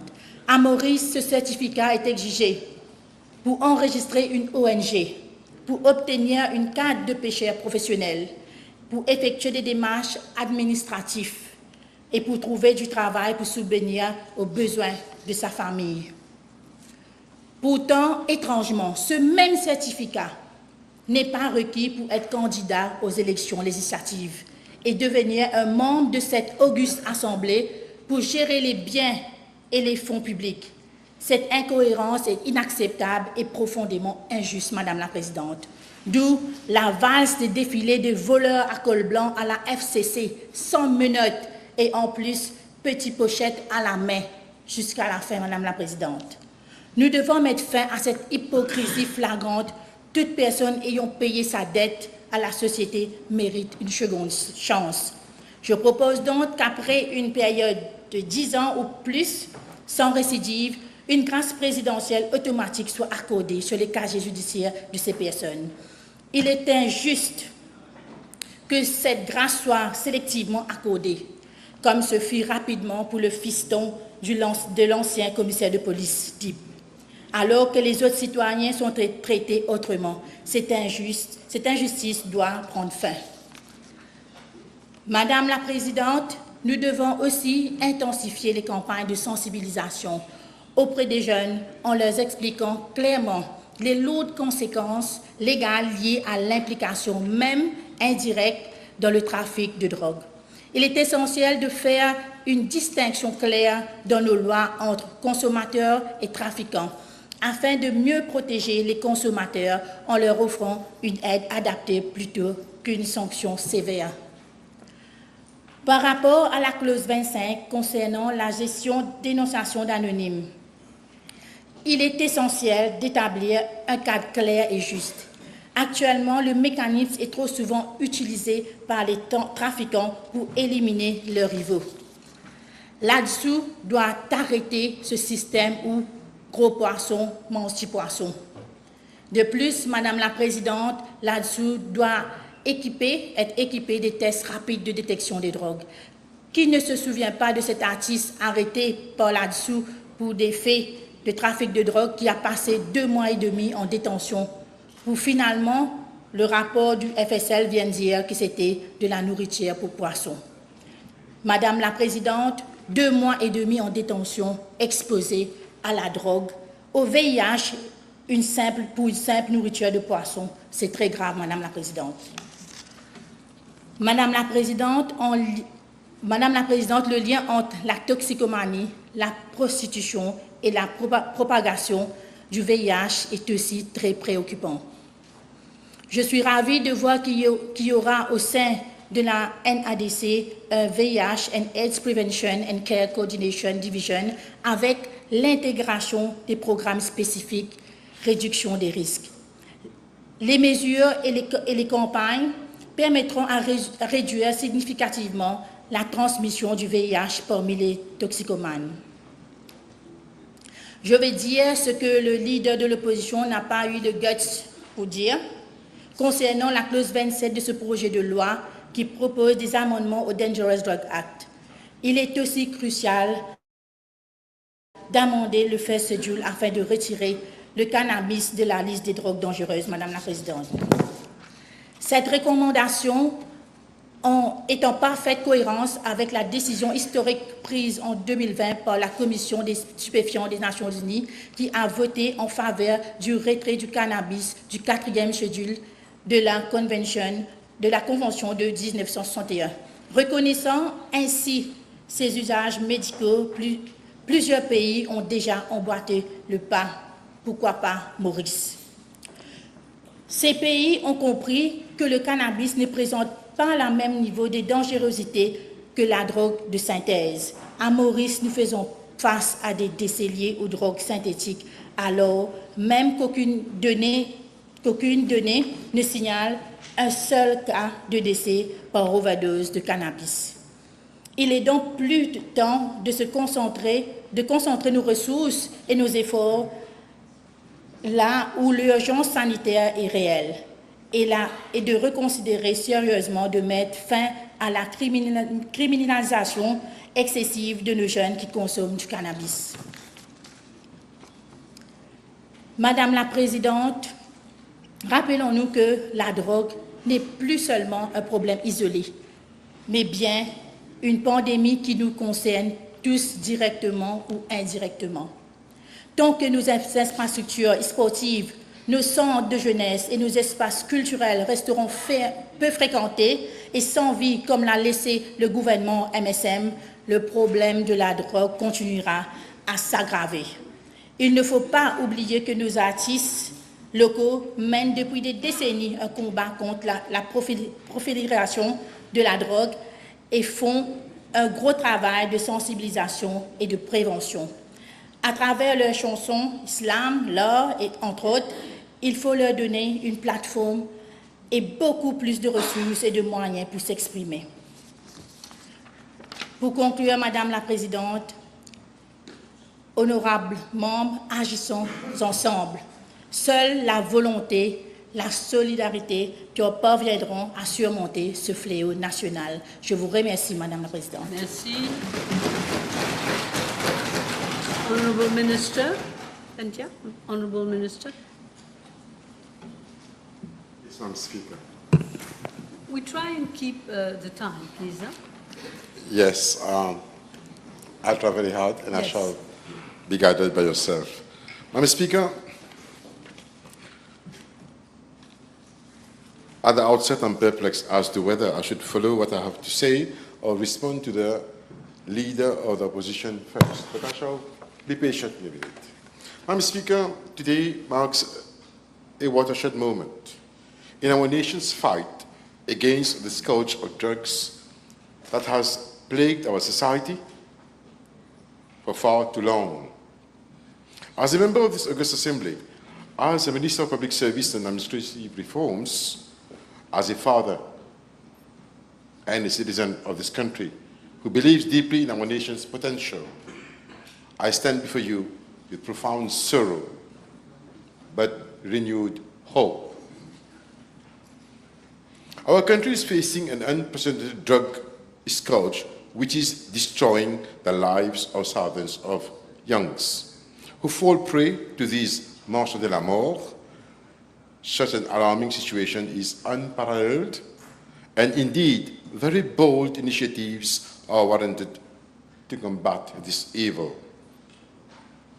Therefore, as I make my humble contribution to the debate on the National Agency for Drug Control Bill, I do so with full weight of our government's mandate, a mandate written in the quiet suffering of parents watching their children disappear into addiction,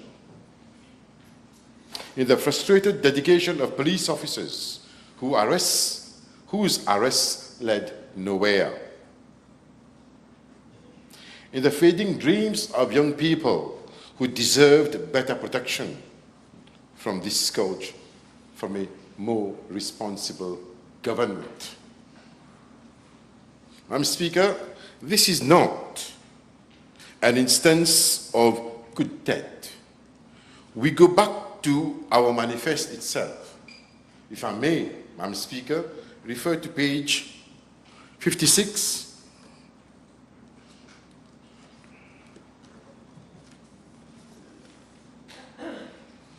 of our manifest. And that, Madam Speaker, was a drone written, it was calculated from the sufferings of people we have witnessed, listened to, and were very alert. We write at page 56, aucun Mauricien ne dira qu'il y a moins de drogue dans le pays depuis l'ascension au pouvoir du précédent gouvernement. Aujourd'hui, la consommation de drogue s'est répandue dans tous les coins et recoins du pays.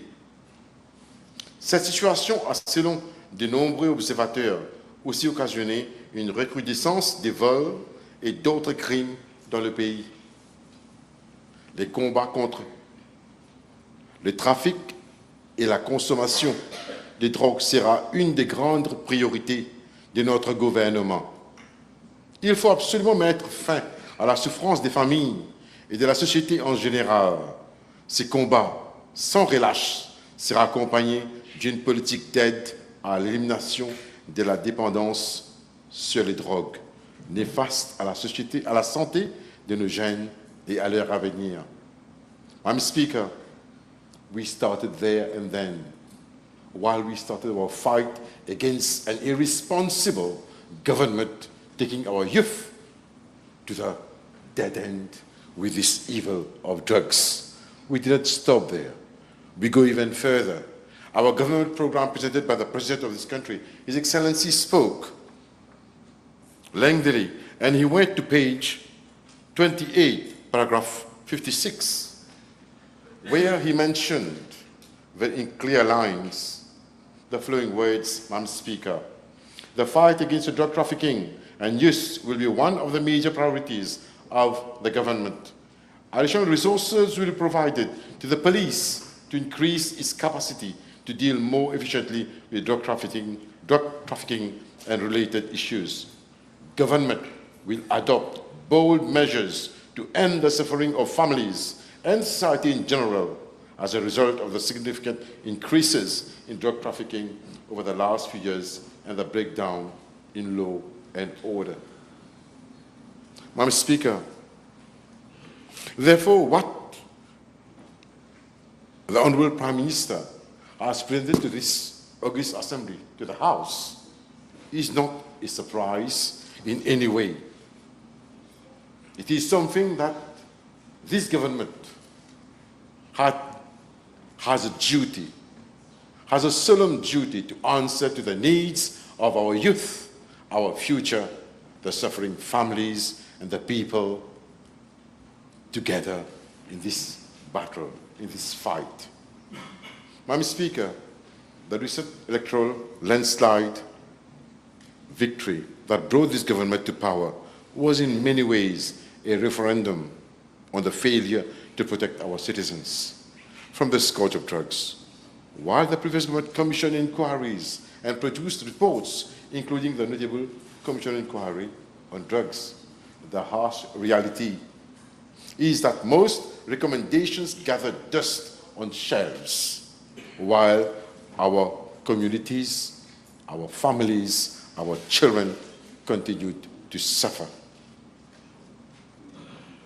Madam Speaker, this pattern of neglect, this pattern of inaction, this pattern of a lack of will to do something good for our children, I almost think it is deliberate on the part of those who are responsible. Had it not been deliberate, then how can we explain, Madam Speaker, the sudden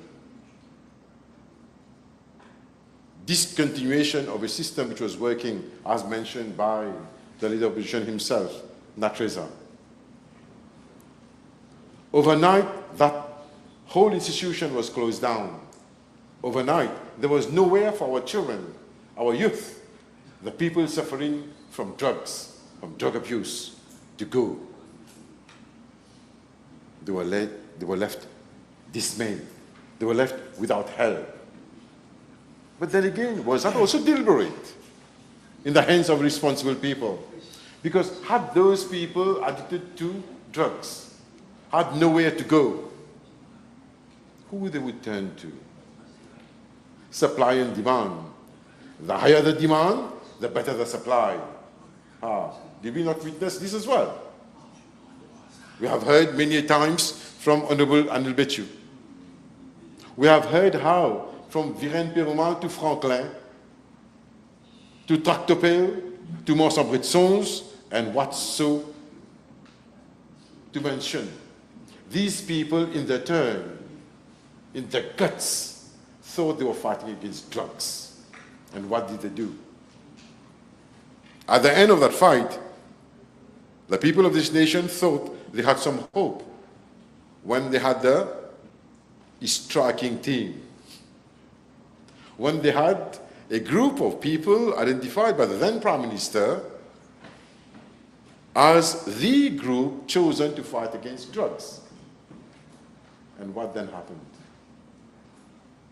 What then happened? There was planting, there was organized allegations, there was mistreatment, there was what not to say.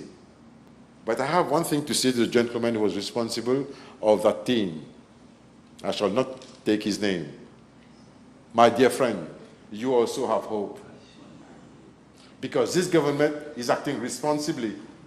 And the child arrested in Montalblanc with possession will not be treated as a vulgar offender of the law.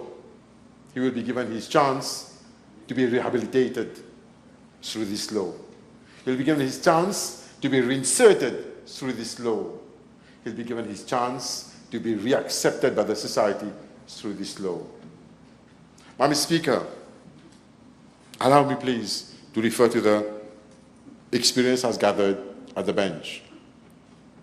I'm happy to see Comrade Lawton amongst us. I've had the pleasure, I call him Comrade because he knows very well, we go a long way. And I'm so pleased that our Prime Minister and the Deputy Prime Minister have chosen you, sir, to lead us in the right way, together with the colleagues. I knocked at his door so many times when I was a magistrate. I begged for his support and his guidance when I was a magistrate. I am amongst the few, and I can say it loud and clear, Madam Speaker, amongst the few magistrates who sent very, very, very, very few people in custody with addiction problems. Most of the times, I knocked at the door of my comrade, Mr. Lawton. I requested him to guide me how to help these people. Briefly, my friend Andrew Bechu mentioned how difficult it is for a parent to carry someone who has passed away from his family. Madam Speaker, allow me. There was a homicide at Rousseau-les-Pousses a while ago. I was sitting at the bench. A lady came, 8th time for soliciting. But together with her, there was another young girl and 2 men. It so happened the young girl was the daughter of this lady, also walking on the street. It so happened the man next to him was a concubine, the 7th concubine, who was involved in that homicide. And the other young man was her son. Madam Speaker, all this was related to drugs. I was inclined to find a person for the 8th time soliciting to send her into custodial sentence, which I didn't. Instead, I went to visit where she was living. And she was living in Carocalchis. I went there with my jeans and a cap just to see the conditions. I came back. I contacted my friend for rehab. And then I contacted the church for CSO, Community Service Order. I did not send the person to jail. Madam Speaker, there are so many examples that sufferings prevail. There's this person, Madam Speaker, who stole the rice from le bal des riz qu'on a à la maison, qu'on fait l'achat, notre ration. He took the rice from the rice bag. He sold the rice to buy himself drugs. And he replaced pebbles and rock sand and then covered that with the rice. Imagine the dismay of the mother when she went to get the rice to do the cooking and she found what not there. But worst of all, this person lives in our constituency. The father came to me to take the person out on bail. And he was so much crying, the only son of the family. He sold the jewelry of the mother that she was given when she was married to the father. He went to steal next door. He was done for PSPN theft. In this background, against these calamities that this government is taking its responsibility, and yet the leader of the opposition stands there lecturing what to do and what not to do with the law.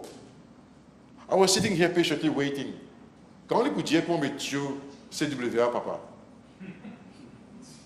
I was waiting, Madam Speaker, that he would say something about his expertise, being an engineer, explain to us why this mess is there that we're facing through the Minister of Public Utilities. Instead, he lectures us on something that he doesn't even understand. Should he have understood, for the 10 years he's been sitting in the government, should he have understood the miseries of the families, of the kids, of the society, he should have opened his mouth to his then Prime Minister and say to him, hey, your minister is saying, tempête de VA2. Your minister is saying femme natriza. Your minister is talking rubbish because he's inclined to send people suffering from drugs to Brown Séquard, treating them as mad people. Let us open something better equipped, a center to rehabilitate these people. Madam Speaker, you and I come from the same background, we are lawyers. We know that the philosophy, the principle of jurisprudence has taught us about retribution from ages ago. We then moved into rehabilitation.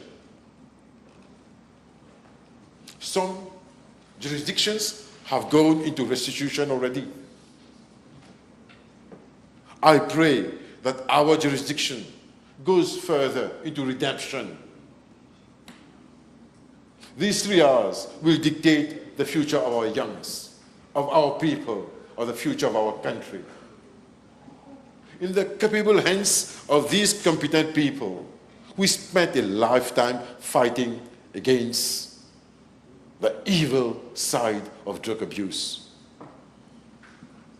Allow me, Madam Speaker. Mr. Lawton is a person who didn't see a person abusing drug. He saw his son suffering. He didn't see a person to be sent into custody. He saw a father in need of help to take care of the family. In his own capacity, with his own means, he carried on a battle together with the team. If I say if it's only him, it would not be just. And you know, my tongue, I'm very sharp, but I'm just. Mr. Lawton, you and your team fought for a battle by yourselves. Address me, please. I am, Madam Speaker. Please. I am, Madam Speaker, pleased to be part of a government who is standing united for the welfare of our children, our country, our future, to give support to such competent people, to provide policy decisions, to provide legal framework, to ensure that there is a one-stop shop somewhere.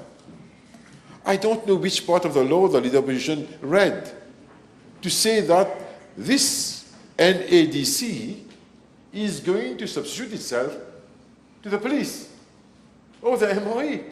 I don't know which part of the law he misread or he deliberately, once more, because he's got the viruses of the previous government, to be able to misread and misdo everything. Should he have taken care of to read the plain English? This is one of the pieces of law which I said to the AG earlier on. Well drafted, sharp, clean, clear, and easy to apply. This is a good piece of drafting to make law and legal provisions available to those in need. This piece of law is going to be a symbol in itself to provide our country with hope for the future, Madam Speaker. Madam Speaker, in line with our manifest, in line with our program, with at heart the future of our youth, the welfare of our country, and our incessant battle fight against the evil of drug, we stand united and we vouch for this bill. I thank you, Madam Speaker. Thank you very much. Ms. Colette? Merci beaucoup, Madame la Présidente. A bridge to the future. Que la République de Maurice soit à nouveau la République de Maurice. Nous avons tous ce souhait et nous pouvons essayer. Madame la Présidente, imaginez un futur où chaque citoyen, où des jeunes des quartiers animés aux parents et grands-parents dévoués vivent dans une communauté protégée des désordres et des ravages des drogues, avec des autorités publiques, des ONG et une société civile activement engagée à la coordination de bonne foi entre eux avec une gouvernance exemplaire.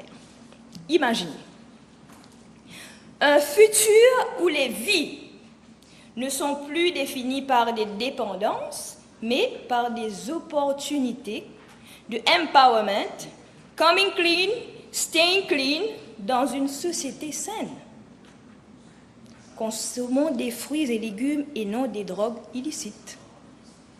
Ce rêve, bien que lointain pour certains, pourrait devenir une réalité grâce à l'introduction du projet de loi sur l'Agence nationale de contrôle des drogues, en version raccourcie, l'ANADEC.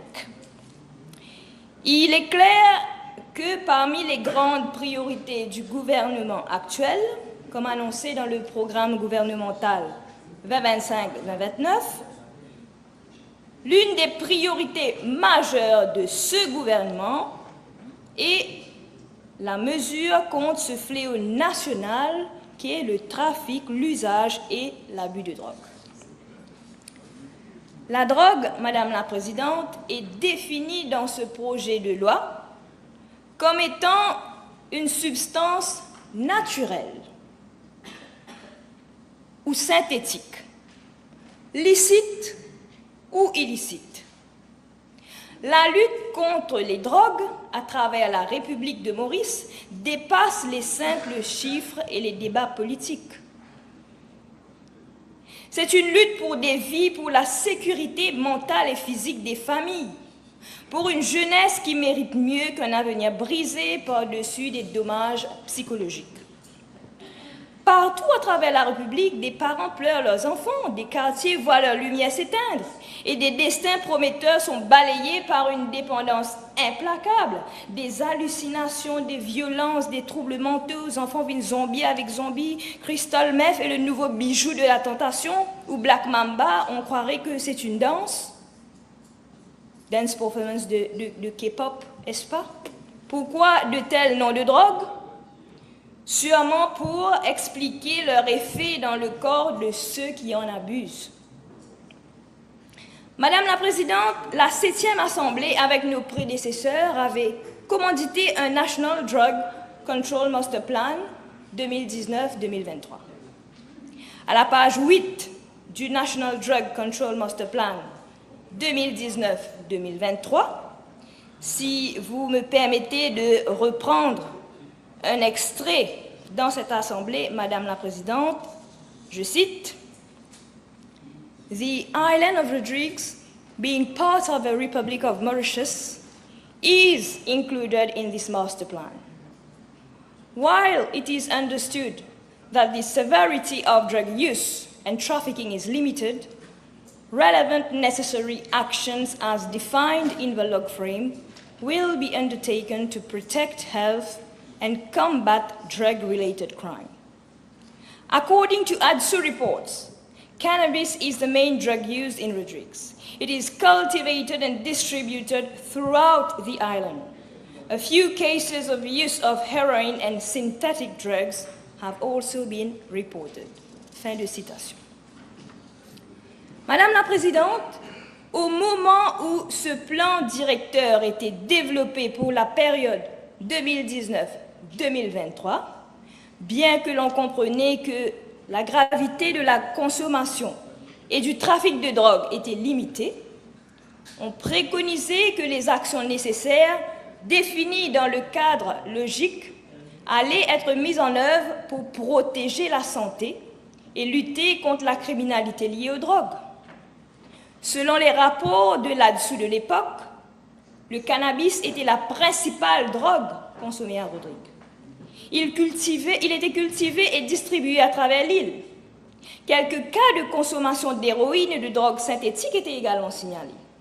À la page 13 de ce plan directeur, on voit le tableau 5 affichant « Arrests for drug offenses in Rodrigues in 2017 and 2018 ». En moyenne, une soixantaine d'hommes, 4 femmes et 2 jeunes avaient été arrêtés pour des délits liés aux drogues.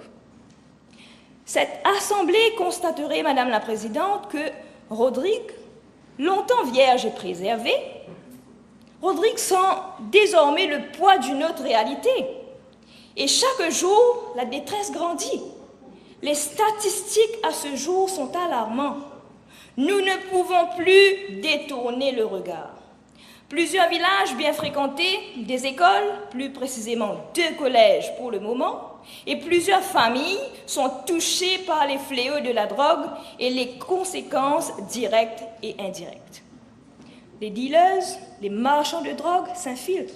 La consommation et l'abus de drogue augmentent. Les autorités publiques, les ONG ont des difficultés de coordination soutenues entre eux pour lutter contre cela efficacement.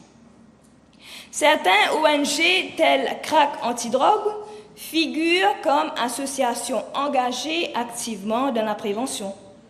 Le soutien des psychiatres, psychologues et éducateurs dans les écoles, je pense, reste prépondérant. J'apprécie beaucoup les films d'horreur avec zombies, Madame la Présidente.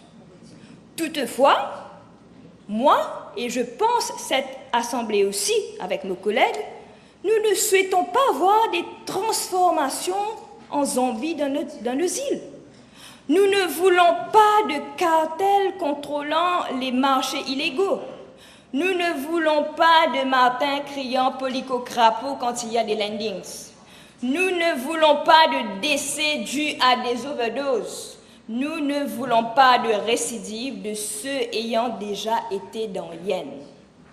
Nous souhaitons protéger notre peuple et garantir la sécurité de nos familles. Le projet de loi sur l'Agence nationale de contrôle des drogues, Madame la Présidente, incarne une réponse, un espoir, une main tendue à ceux qui sombrent dans le silence de la tentation de trafiquer, dans la tentation de consommer les drogues et bien sûr l'addiction. Avec un représentant de Rodrigue, cette loi marque un tournant, un engagement vers une approche qui ne se limite pas à punir, mais cherche plutôt à guérir et à reconstruire. À prévenir, le dit bien ce dicton, mieux vaut prévenir que guérir. Et je pense, Madame la Présidente, qu'il s'agit d'un signal fort, celui d'une société qui refuse d'abandonner ses citoyens à leur sort. La NADEC, sous la supervision directe du Premier ministre, qui est aussi ministre de Rodrigue et des îles, deviendra le pilier de cette transformation dans notre société rodriguaise et mauricienne. Grâce à une stratégie fondée sur la prévention, le traitement et la réhabilitation, elle offrira à chaque personne une chance de reprendre sa vie en main. Car chaque individu mérite bien plus qu'un seul verdict. Il mérite de retrouver sa dignité, de renouer avec l'espoir de se reconstruire dans une société qui croit en lui, et nous croyons bien sûr en notre peuple ou ce segment du peuple qui est affecté. Ce projet de loi créant la NADEC est nécessaire, Madame la Présidente, puisque la NADEC sera l'organisme central chargé de la prévention et du contrôle des drogues dans la République. La NADEC aura des responsabilités élargies, avec des pouvoirs plus vastes que ceux de l'ancienne NATRESA, c'est sûr. Et la NADEC sera gérée par un conseil. La NADEC, certainement, aura peut-être à débattre de mesures pour ou contre la dépénalisation, entre autres. Et je vois qu'avec la création de la NADEC, l'accent est mis sur la prévention de la consommation des drogues, la coordination du traitement, de la réhabilitation et de la réintégration sociale et des stratégies de réduction de risques pour limiter les conséquences sanitaires et sociales, y compris la prévention des maladies transmissibles telles le VIH-Sida et l'hépatite C. Toutefois, Madame la Présidente, nous ne pouvons pas nous contenter d'une initiative inachevée. Nous devons l'adapter, la renforcer, l'améliorer pour qu'elle puisse réellement changer des vies malgré les ressources limitées compte tenu de l'état de notre économie et bien sûr peut-être un manque d'expertise et de techniciens formés dans ces domaines. À travers le monde, des programmes similaires ont connu des succès et des échecs. Certains ont permis une meilleure coordination et un accompagnement humain, tandis que d'autres se sont enlisés dans une bureaucratie pesante où on négligeait l'aspect social du combat. La République de Maurice, elle, doit tirer les leçons de ces expériences et veiller à ce que ce projet de loi soit porté par une gouvernance solide, une transparence sans faille et un engagement profond de la société civile. Pour que cette réforme soit véritablement efficace, il est essentiel de mettre en place des mécanismes de suivi accessibles à tous, de favoriser des partenariats internationaux et d'assurer une formation rigoureuse des professionnels qui y sont impliqués.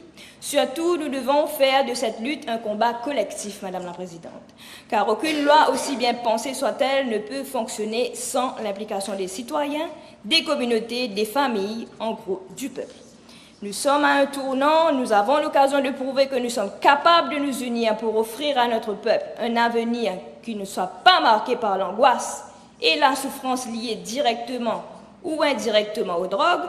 Ce projet n'est pas seulement une réponse politique, c'est un appel à la solidarité, un cri du cœur pour que nous ne perdions plus personne dans l'oubli. Chaque vie compte, Madame la Présidente, chaque individu mérite une seconde chance, Ensemble, avec détermination et humanité, le peuple peut et doit être plus fort que ce fléau national. Et aujourd'hui, nous avons la responsabilité de faire en sorte que cette promesse devienne une réalité. Et pour ces raisons, Madame la Présidente, au nom du peuple, j'accueille favorablement ce projet de loi. Merci. Je vous remercie.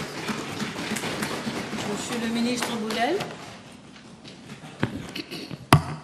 Madam Speaker, I have listened very intently to all speeches, and of course, I've paid particular attention to the speech delivered by the Honorable Prime Minister. His speech was poignant and very powerful. And he has conveyed a message loud and clear. And the underlying theme of his speech is support that we have to dispense to those who are victims of this scourge. But we want to wage an intensive war on those who are drug traffickers. And when I listened to the speech delivered by the Prime Minister, the underlying theme and the message that has been conveyed is bio-psycho-social problem. And we have to address these problems. This is not only the responsibility of a responsible government, but it is the responsibility of the nation, and the nation has to arise awake and stop not till we defeat those who are killers of our children. And we have to stand up, put up a common front, and say no to those who are doing harm to our children. We have to make the difference, and to make the difference, the nation has to come together. There should be no fear. There should be no prejudice. But as a nation, we have to stand up. The message is not only being conveyed here, but it has to be heard loud and clear by one and all. I feel sorry that the leader of the opposition has chosen to make an exit. I won't say whether it's a dishonorable exit, but he has chosen to leave the room. And more so when we are discussing an issue that cut across political differences. But of course, what had to be said had to be said. To a large extent, the previous government was responsible for the proliferation of this scourge because of the nexus it had with the mafia.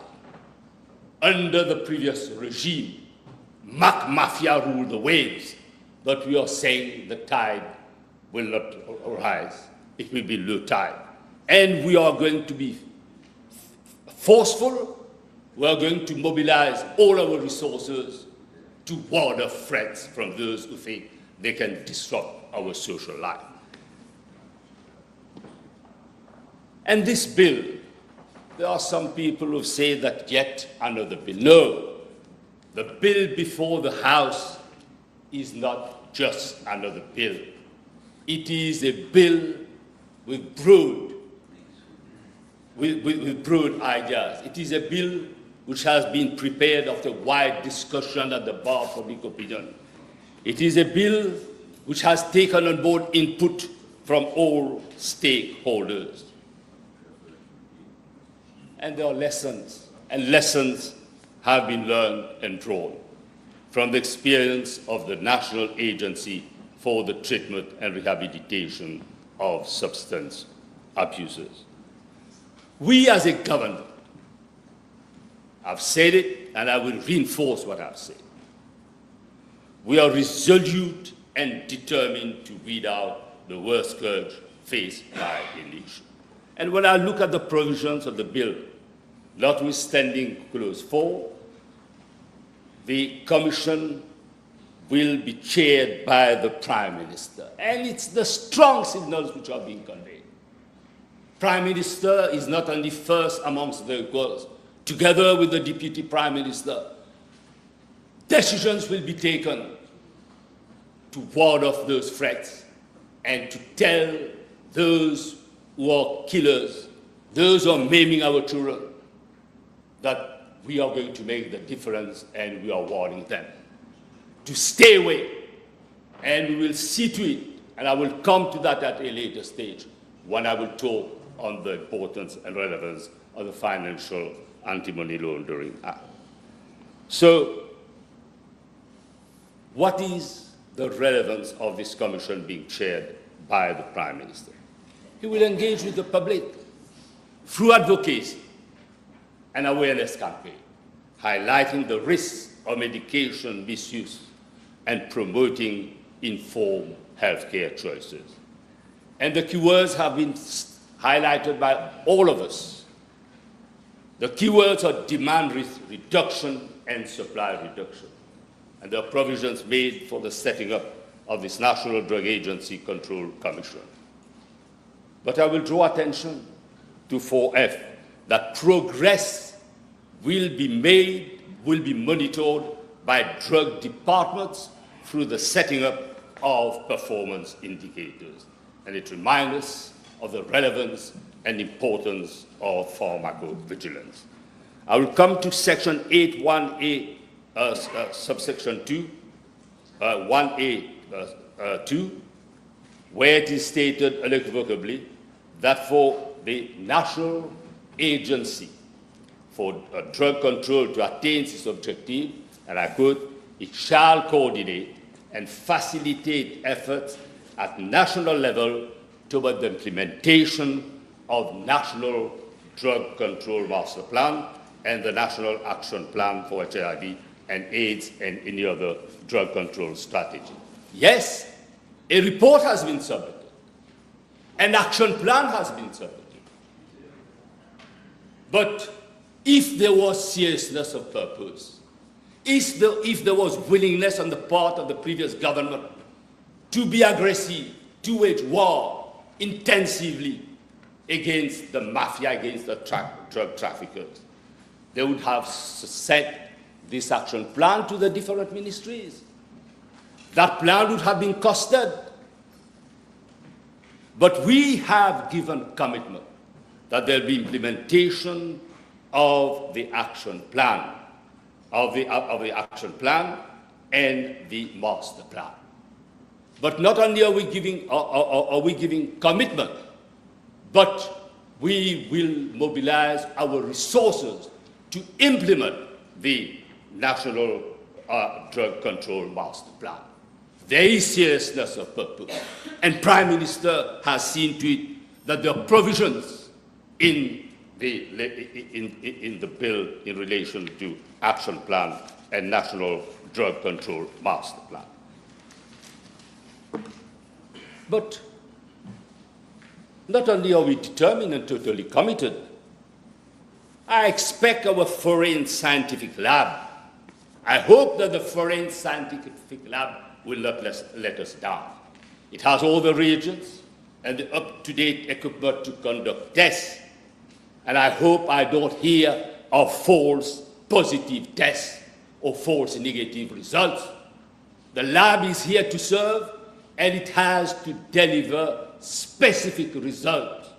This is the relevance and importance of the forensic scientific lab. We know what happened in the past when dirty fingers manipulated results. Under the previous government, anything went because of the nexus with drug traffickers. But what? We still have a parallel economy. But as I've stated, we have a clear mandate to break the nexus between the drug mafia and those who manipulated power to corrupt. The fight does not ignore the use of technology, and we know what is happening, and we have to put an end to it, but because there's payment, and payment is being done with cryptocurrency to launder money. This is how payment is being effected. This is why we as a government, we are resolute in our fight to wage war on drug traffickers. We are determined. We have the will and we have the political will. This is the will of the L'Alliance du Changement. And as we say, the only factor in life which remains constant is change. And there will be fundamental change in relation to the war that we are waging on drug traffickers. And this parallel economy, Madam Speaker, has flourished with the complicity and duplicity of the MSM regime. Why did the former Prime Minister fail to depose before the Commission of Inquiry chaired by former Justice Lam Shanid? I deposed as a responsible politician and spoke fearlessly because you have to put the safety of our kids, of our people first. They are our best assets. Findings of the report were damning against the MSM MPs and lawyers close to them. And this has been stated and canvassed fully, but I won't come back to it. But let me say, unfortunately, the previous government did not learn any lessons. I'm not going to highlight what my good friend, Honorable Bechu, has stated in relation to the famous rave party during the peak of COVID in a sachet in the vicinity of Ganga Talao. And this was a scandal of epic proportion. Drugs were freely circulated in the vicinity of Ganga Talao. Madam Speaker, I mentioned earlier, and I refer to FIAMLA. FIAMLA prevents drugs money from being rinsed, from being dried, and from being spin-dried. But we have to follow the trail, and we have to beat the traffickers who are laundering dirty money. As I've stated earlier, are you surprised that payment is made in cryptocurrency? Can the trail be followed? Yes. Layering to obscure the origin will fail this time. Sharing of intelligence to uncover hidden connection and unravel the entire money laundering network is inevitable, as I say, because we have the will and we will do it because we have friends, reliable friends. We have traditional partners who are willing to be together with us, because our fight is the fight, and we have to see to it that we deliver on promises made. But unlike the previous government, we are not looking into the eyes for certificate of merit to be issued. This is over. First, we have to know who the client is, and we have to understand the very meaning of diligence. The narco traffickers, as I've said, are still there, although some are on the run and operate under cover. But there is still, as I've said, an inherent fear. And I know of teachers who shake in their boots and turn a blind eye, yet they have to put their best endeavor to protect our kids. Today, it is sad when you see, when you hear, and I've seen young kids who are drug pushers and walking with bundles of paper money. Madam Speaker, as I've said, we are not going to retreat nor surrender, whether the war will be fought inland or at sea. The National Park Conservation Service, the Forestry Division, together with Custom, CCID, ADSU, National Coast Guard, MRA, have to act collectively to wage war on drug barons. And we have to be mindful of transshipment at sea. I have impressed upon ministers when I attended the meeting in Royal Island that we should have a strong regional plan for control and monitoring of transshipment of fish and drugs. Sometimes drugs are hidden in the bellies of fish. Monitoring, close surveillance, and use of helicopters, drones, and AI is becoming a common feature.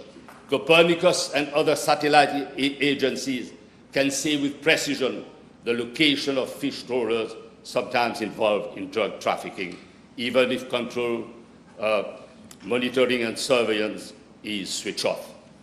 The Canal of Mozambique, Madam Speaker, is known for all illegal transactions. Illegal, unreported, and regulated transshipment of IUU and also of drugs. Madam Speaker, we have a vast exclusive economic zone. And we compute the total EZ of Comores, Mauritius, Madagascar, Réunion, and Seychelles. It's about 10% of the Indian Ocean. That is 7.3 billion square kilometers. And it is not easy to exercise proper control, monitoring, and surveillance. But with the support of EU and French government, surveillance program to combat IUU and drug trafficking is becoming effective. Our National Coast Guard has to be reinforced, and the Quad and the French Armory base in Réunion certainly are strong allies. And India tilts the balance with information that it relays to us. Madam Speaker, the sentences have to be harsh, and the specialized police force has to undergo proper training. But the police has to make sure that those who are on conditional bail do not run drug rings. Hardcore traffickers are likely to be on conditional bail. However, there are cases of alleged traffickers on bail. Madam Speaker, let me say a word in relation to whistleblowers. There are provisions in the bill for whistleblowers to speak without fear and prejudice, to blow the whistle and say where the trafficking is going on. And they need confidence. And we have to make sure that the information which is going to be relayed or conveyed or disclosed has to be disclosed to people who are reliable. As of now, there is still an element of mistrust. Who do I talk to? Can I trust the person? Is he or she reliable? This is the climate that we are going to introduce to dissipate fear, to inculcate values of standing up and say loud and clear, yes, we are not afraid to denounce those who are maiming and killing our children. And we need the courage. We need to muster the courage and say it without fear or prejudice. As I say, it is a biopsychosocial problem. First and foremost, it's societal problem. And there should be no alienation and no stigmatization. No child or any human being should be allowed to drift. And this problem, as I say, we need to address it with firmness and care. We have talked of psychological support, but we need to enlist the services of one and all. And in this battle, we all have to put our best endeavor, whether we are sitting in Government House, in Parliament, in a back street, or in Réduit. We all have to be on board. We have to wage war. The war has to be intensive, and there's no retreat when we have to face drug traffickers, Madam Speaker. Let me end by talking on pharmacovigilance, the unit which is run by Mrs. Maula Bakas, Acting Director, Pharmaceutical Services. First of all, in relation to methadone, As Prime Minister has stated, methadone substitution therapy was officially introduced in Mauritius in November 2006 under the Labour government as part of a broader harm reduction strategy to address the country's high rate of opioid use and HIV transmission among people who inject drugs. After 18 years, there is a call to have a formal study, because whether we like it or not, the merits of this substitute drug far outweigh any of the demerits. Today, it has, well, we know that it has a longer shelf life, but we have to make sure that it is used judiciously and we get the potency that the person who takes the drug has the potency which is relevant to the pharmacological relevance of this drug. Madam Speaker, we have traveled a long way. And today we have a government which has won the heart, the minds, and the soul of a nation. And we have to live up to the expectation. And this is precisely what we are doing. We will not retreat whether we have to take difficult measures or measures which are popular. But we will take measures to redress and address forcefully biopsychosocial problems. As a nation, we want our people to be on the move and to walk without fear and prejudice. This is a battle which we are going to win, and win handsomely. Thank you very much, Madam Speaker. Thank you. Honourable Member for Pamplemousse-Triolet. Madame Speaker, pour commencer, je voudrais dire à cette vieille tchatchi, dont je ne dirai pas le nom, pour des raisons évidentes, qui habite à Maïfel Nagri, dans ce beau village de ma circonscription qui est Triolet, que nous ne vous avons pas oublié, que vos cris de cœur sont en passe d'être entendus et qu'on va faire ce qu'il faut pour extraire votre fils de 44 ans des griffes de ce démon qui est la drogue. Madame la Présidente, lorsque j'ai commencé mon combat contre la drogue, il y a deux choses qui s'est produites. La première, j'ai vu une avalanche de messages, de soutien, mais aussi d'informations.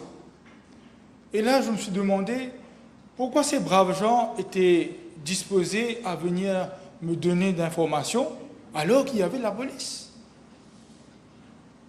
À eux, I want to tell them, à partir de maintenant, ils auront des structures qui auront les épaules bien plus larges que la mienne pour avancer leur doléance, et je serai continuellement à leur côté dans cette bataille contre la drogue. À mes amis qui m'avaient cautionné de ne pas m'aventurer trop vaillamment dans cette bataille contre la drogue, eux aussi ils avaient raison. On le sait tous. Aller contre les barons de la drogue peut avoir des conséquences graves pour la personne qui mène le combat et pour sa famille. À eux, je leur dis, si on ne se décide pas à mener ce combat, on finira par perdre nos enfants à ce même problème qu'est la drogue. Alors, Madam Speaker, for me there is no debate about what drugs is doing to this beautiful country of mine. There is no doubt that drugs are being imported and also produced here. C'est évident that political will to curb this problem was non-existent until we came into power. Madam Speaker, we have the political will, and we will give ourselves everything that is needed to take our country back from the claws of death. I thank the Prime Minister for coming up with this bill within 6 months of taking control of the business of this country. Dear comrades, what haven't we debated, seen, and done in the past? We had the NATRESA that did its job in its time. We have had awareness programs. We have had rehabilitation programs. We have the methadone distribution program that was brought in to address the HIV and drugs problem. We have drug repression measures. We have realized that drug addicts had to be treated as victims, as sick people, in contrast to drug dealers who suck the lives of our families. We have ways and means, maybe not enough, for preventing drugs from coming in and going out. Yet, here we are. Some are even coining us the name of Zombie Island. Catastrophe is knocking at our doors.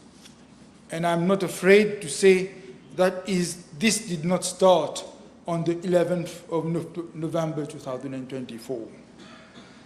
The beast has been allowed in very long back.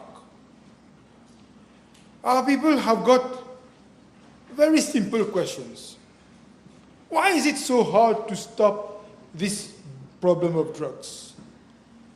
We heard that the other day when Mr. Sam Lotan was delivering a talk in Mont-Saint-Randé. A gentleman in the audience asked, why can't we apprehend a drug user and ask him, where did he buy his drugs from?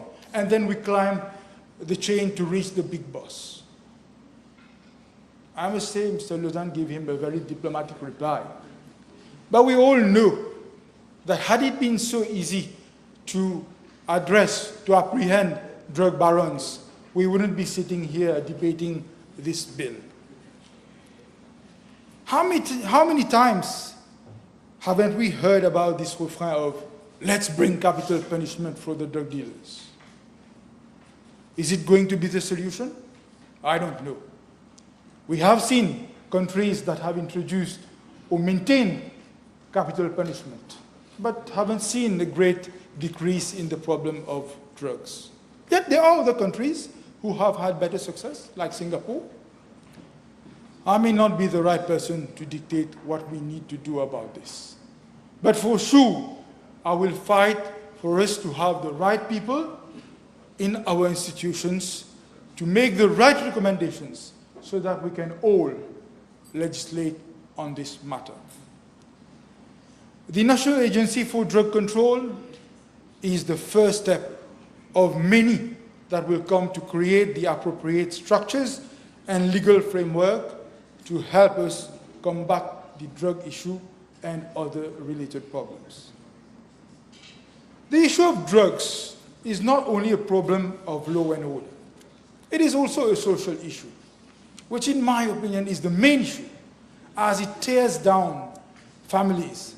It robs our very capable youth of their future and stigmatizes them for the rest of their lives.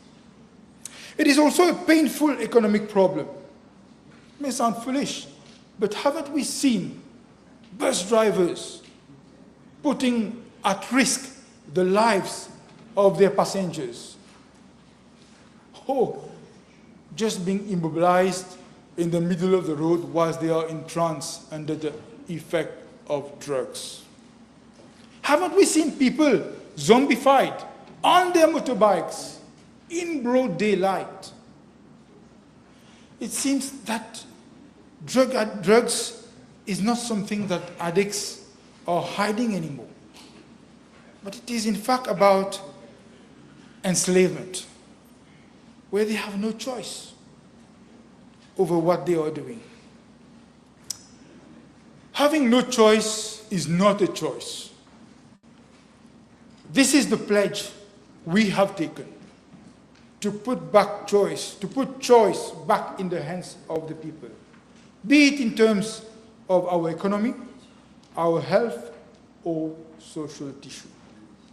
That is why, Madam Speaker, it is urgent for us to have an agency such as the one we have proposed. We cannot be good in one department of our lives and yet so bad in another department. That is why it has become important for us to have a modern agency that will not sit as a toothless bulldog, but will have the relevant powers to look at the problem with a holistic view, to take action in all directions that are required to address the problem. Yes, we have to provide the appropriate treatment to those who have fallen to the scourge of drugs. But we have to also lift up families affected by this. We have to give our business community an able working population rather than just giving them as only recourse to import people from Bangladesh, Nepal, or Madagascar. Madam Speaker, this law does not decriminalize any form of drug use or practice. It is not meant for that. It does better. It sets up the appropriate structures to consider this problem. The National Drug Control Commission will be chaired by the Prime Minister and will also comprise of the Deputy Prime Minister and many other ministers. All of them at the apex of our executive. If this does not show how important we consider our fight against drugs in Mauritius, I don't know what will. This bill also provides for the setting up of the Drug Control Board, and I have no doubt that the most able people will be appointed to lead this organization. The expectations of the population and all of us sitting in this August Assembly are very high. The two organizations being set up will have the very difficult task of finding a solution to the new forms of drugs, like fentanyl, which has crippled the world and is now infecting our society. This is a very serious problem. The more so as these new forms of drugs have immediately crippled us in three ways.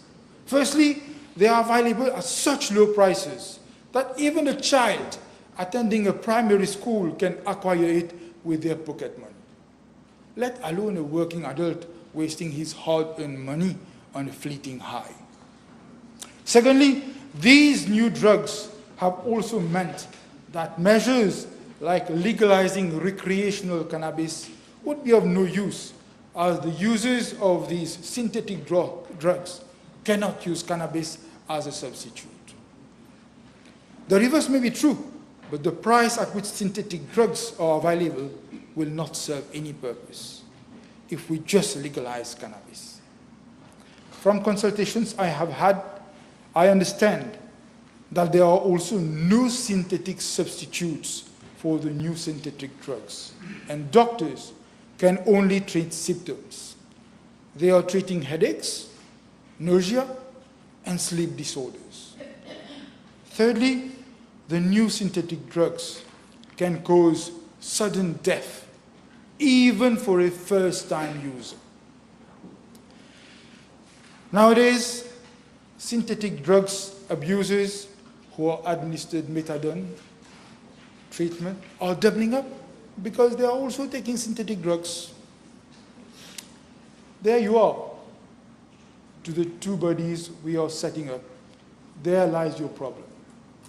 The problem is a big one and is dynamic.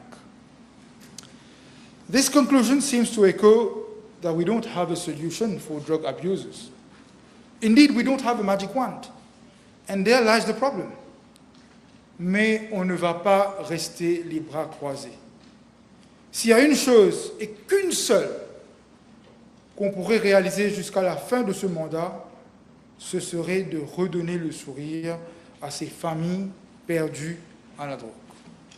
Pour conclure, Madame la Présidente, je sais que cette famille de Pointe-Piment, qui, ayant perdu un neveu à la drogue, nous écoute ce soir.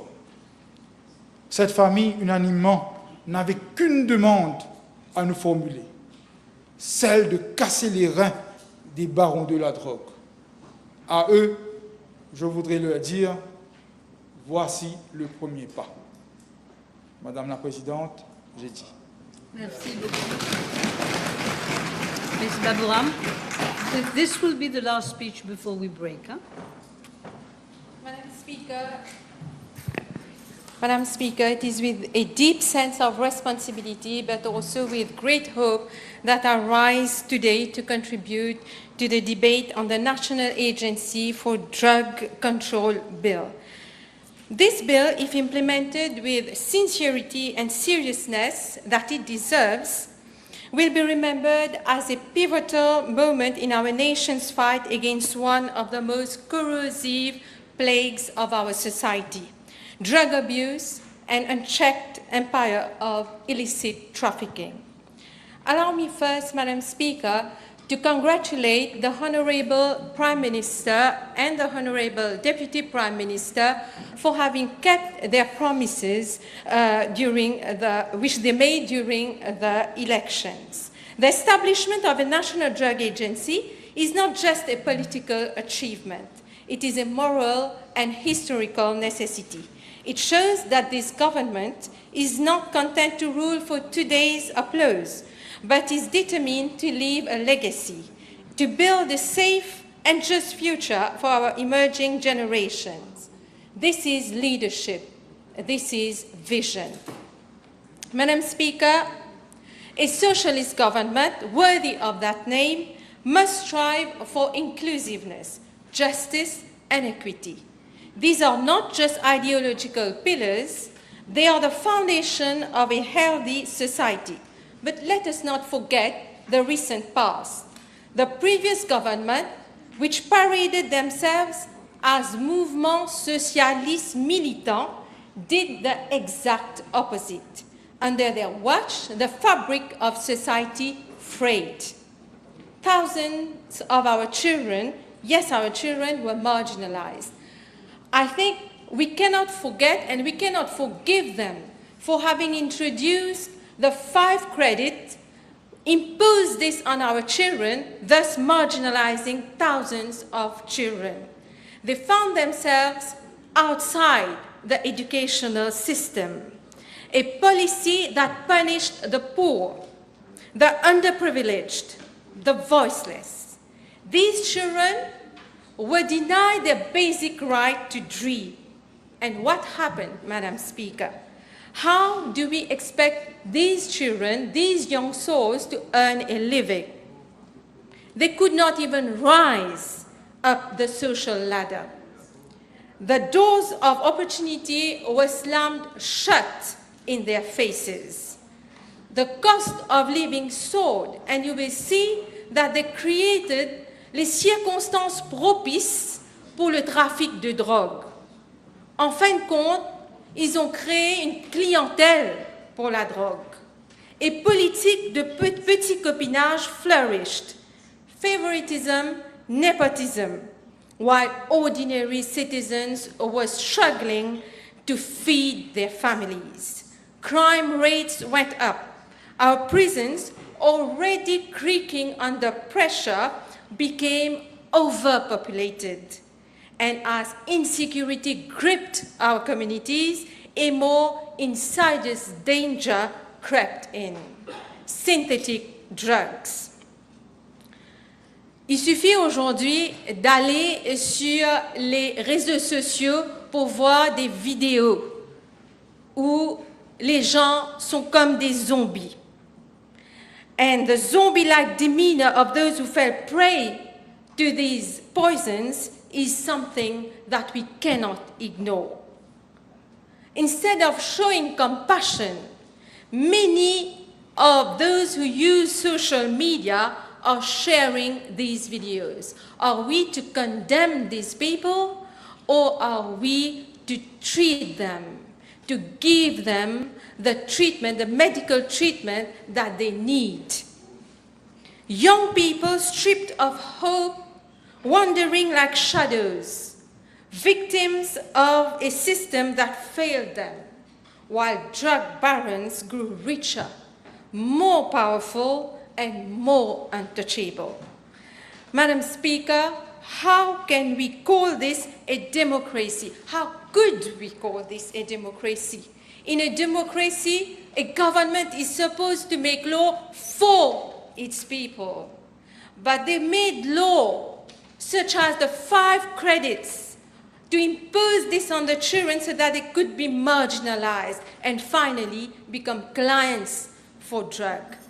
A democracy is meant to be for the people, not for the profiteers. I must also raise a point that I've raised repeatedly in the past, our prison system. I cannot forget how our prisons became a passoire for drug lords.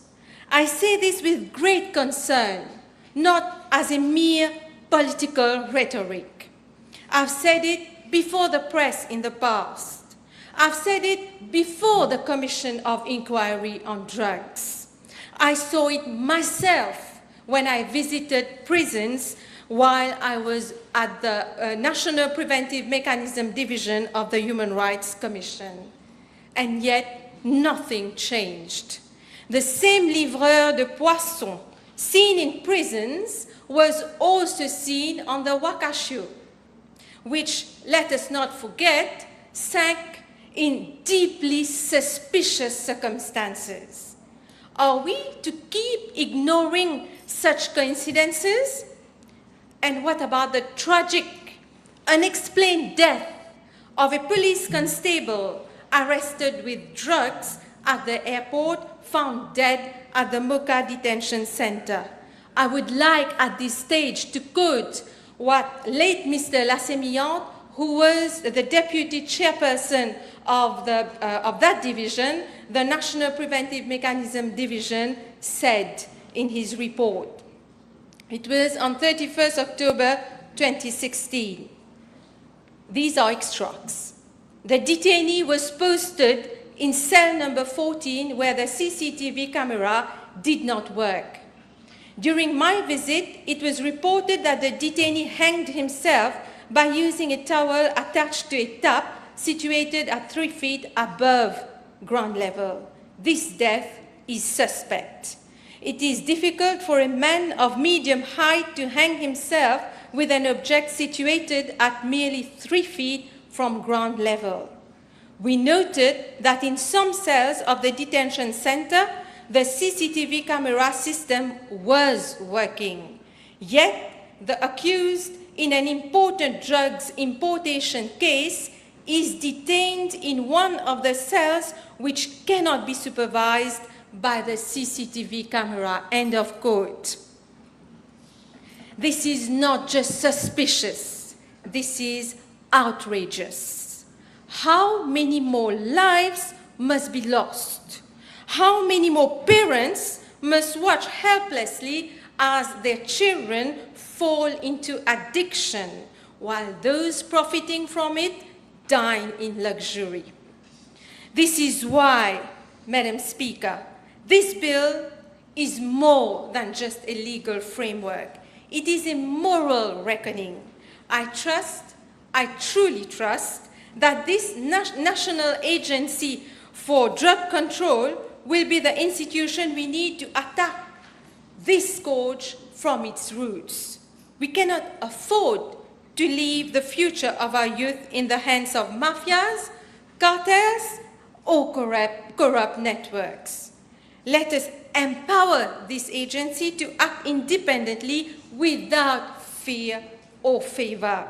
Let it operate free from political interference. Let it have the resources and the mandate to break down the criminal empires that have long held this country hostage.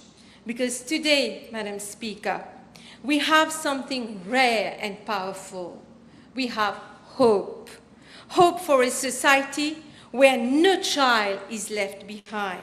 Hope for a future where prisons are not schools of crime, but institutions of reform. Hope for a nation where drug dealers are in jail and not in government contracts. Hope for a Mauritius that belongs to its people again. Let us not squander this opportunity. Let us pass this bill with the seriousness and the unity it deserves. Let history record that we stood on the right side, that when the tide turned, we chose justice, we chose life. We chose our children. Thank you, Madam Speaker. Honourable members, I suspend the sitting for 1 hour.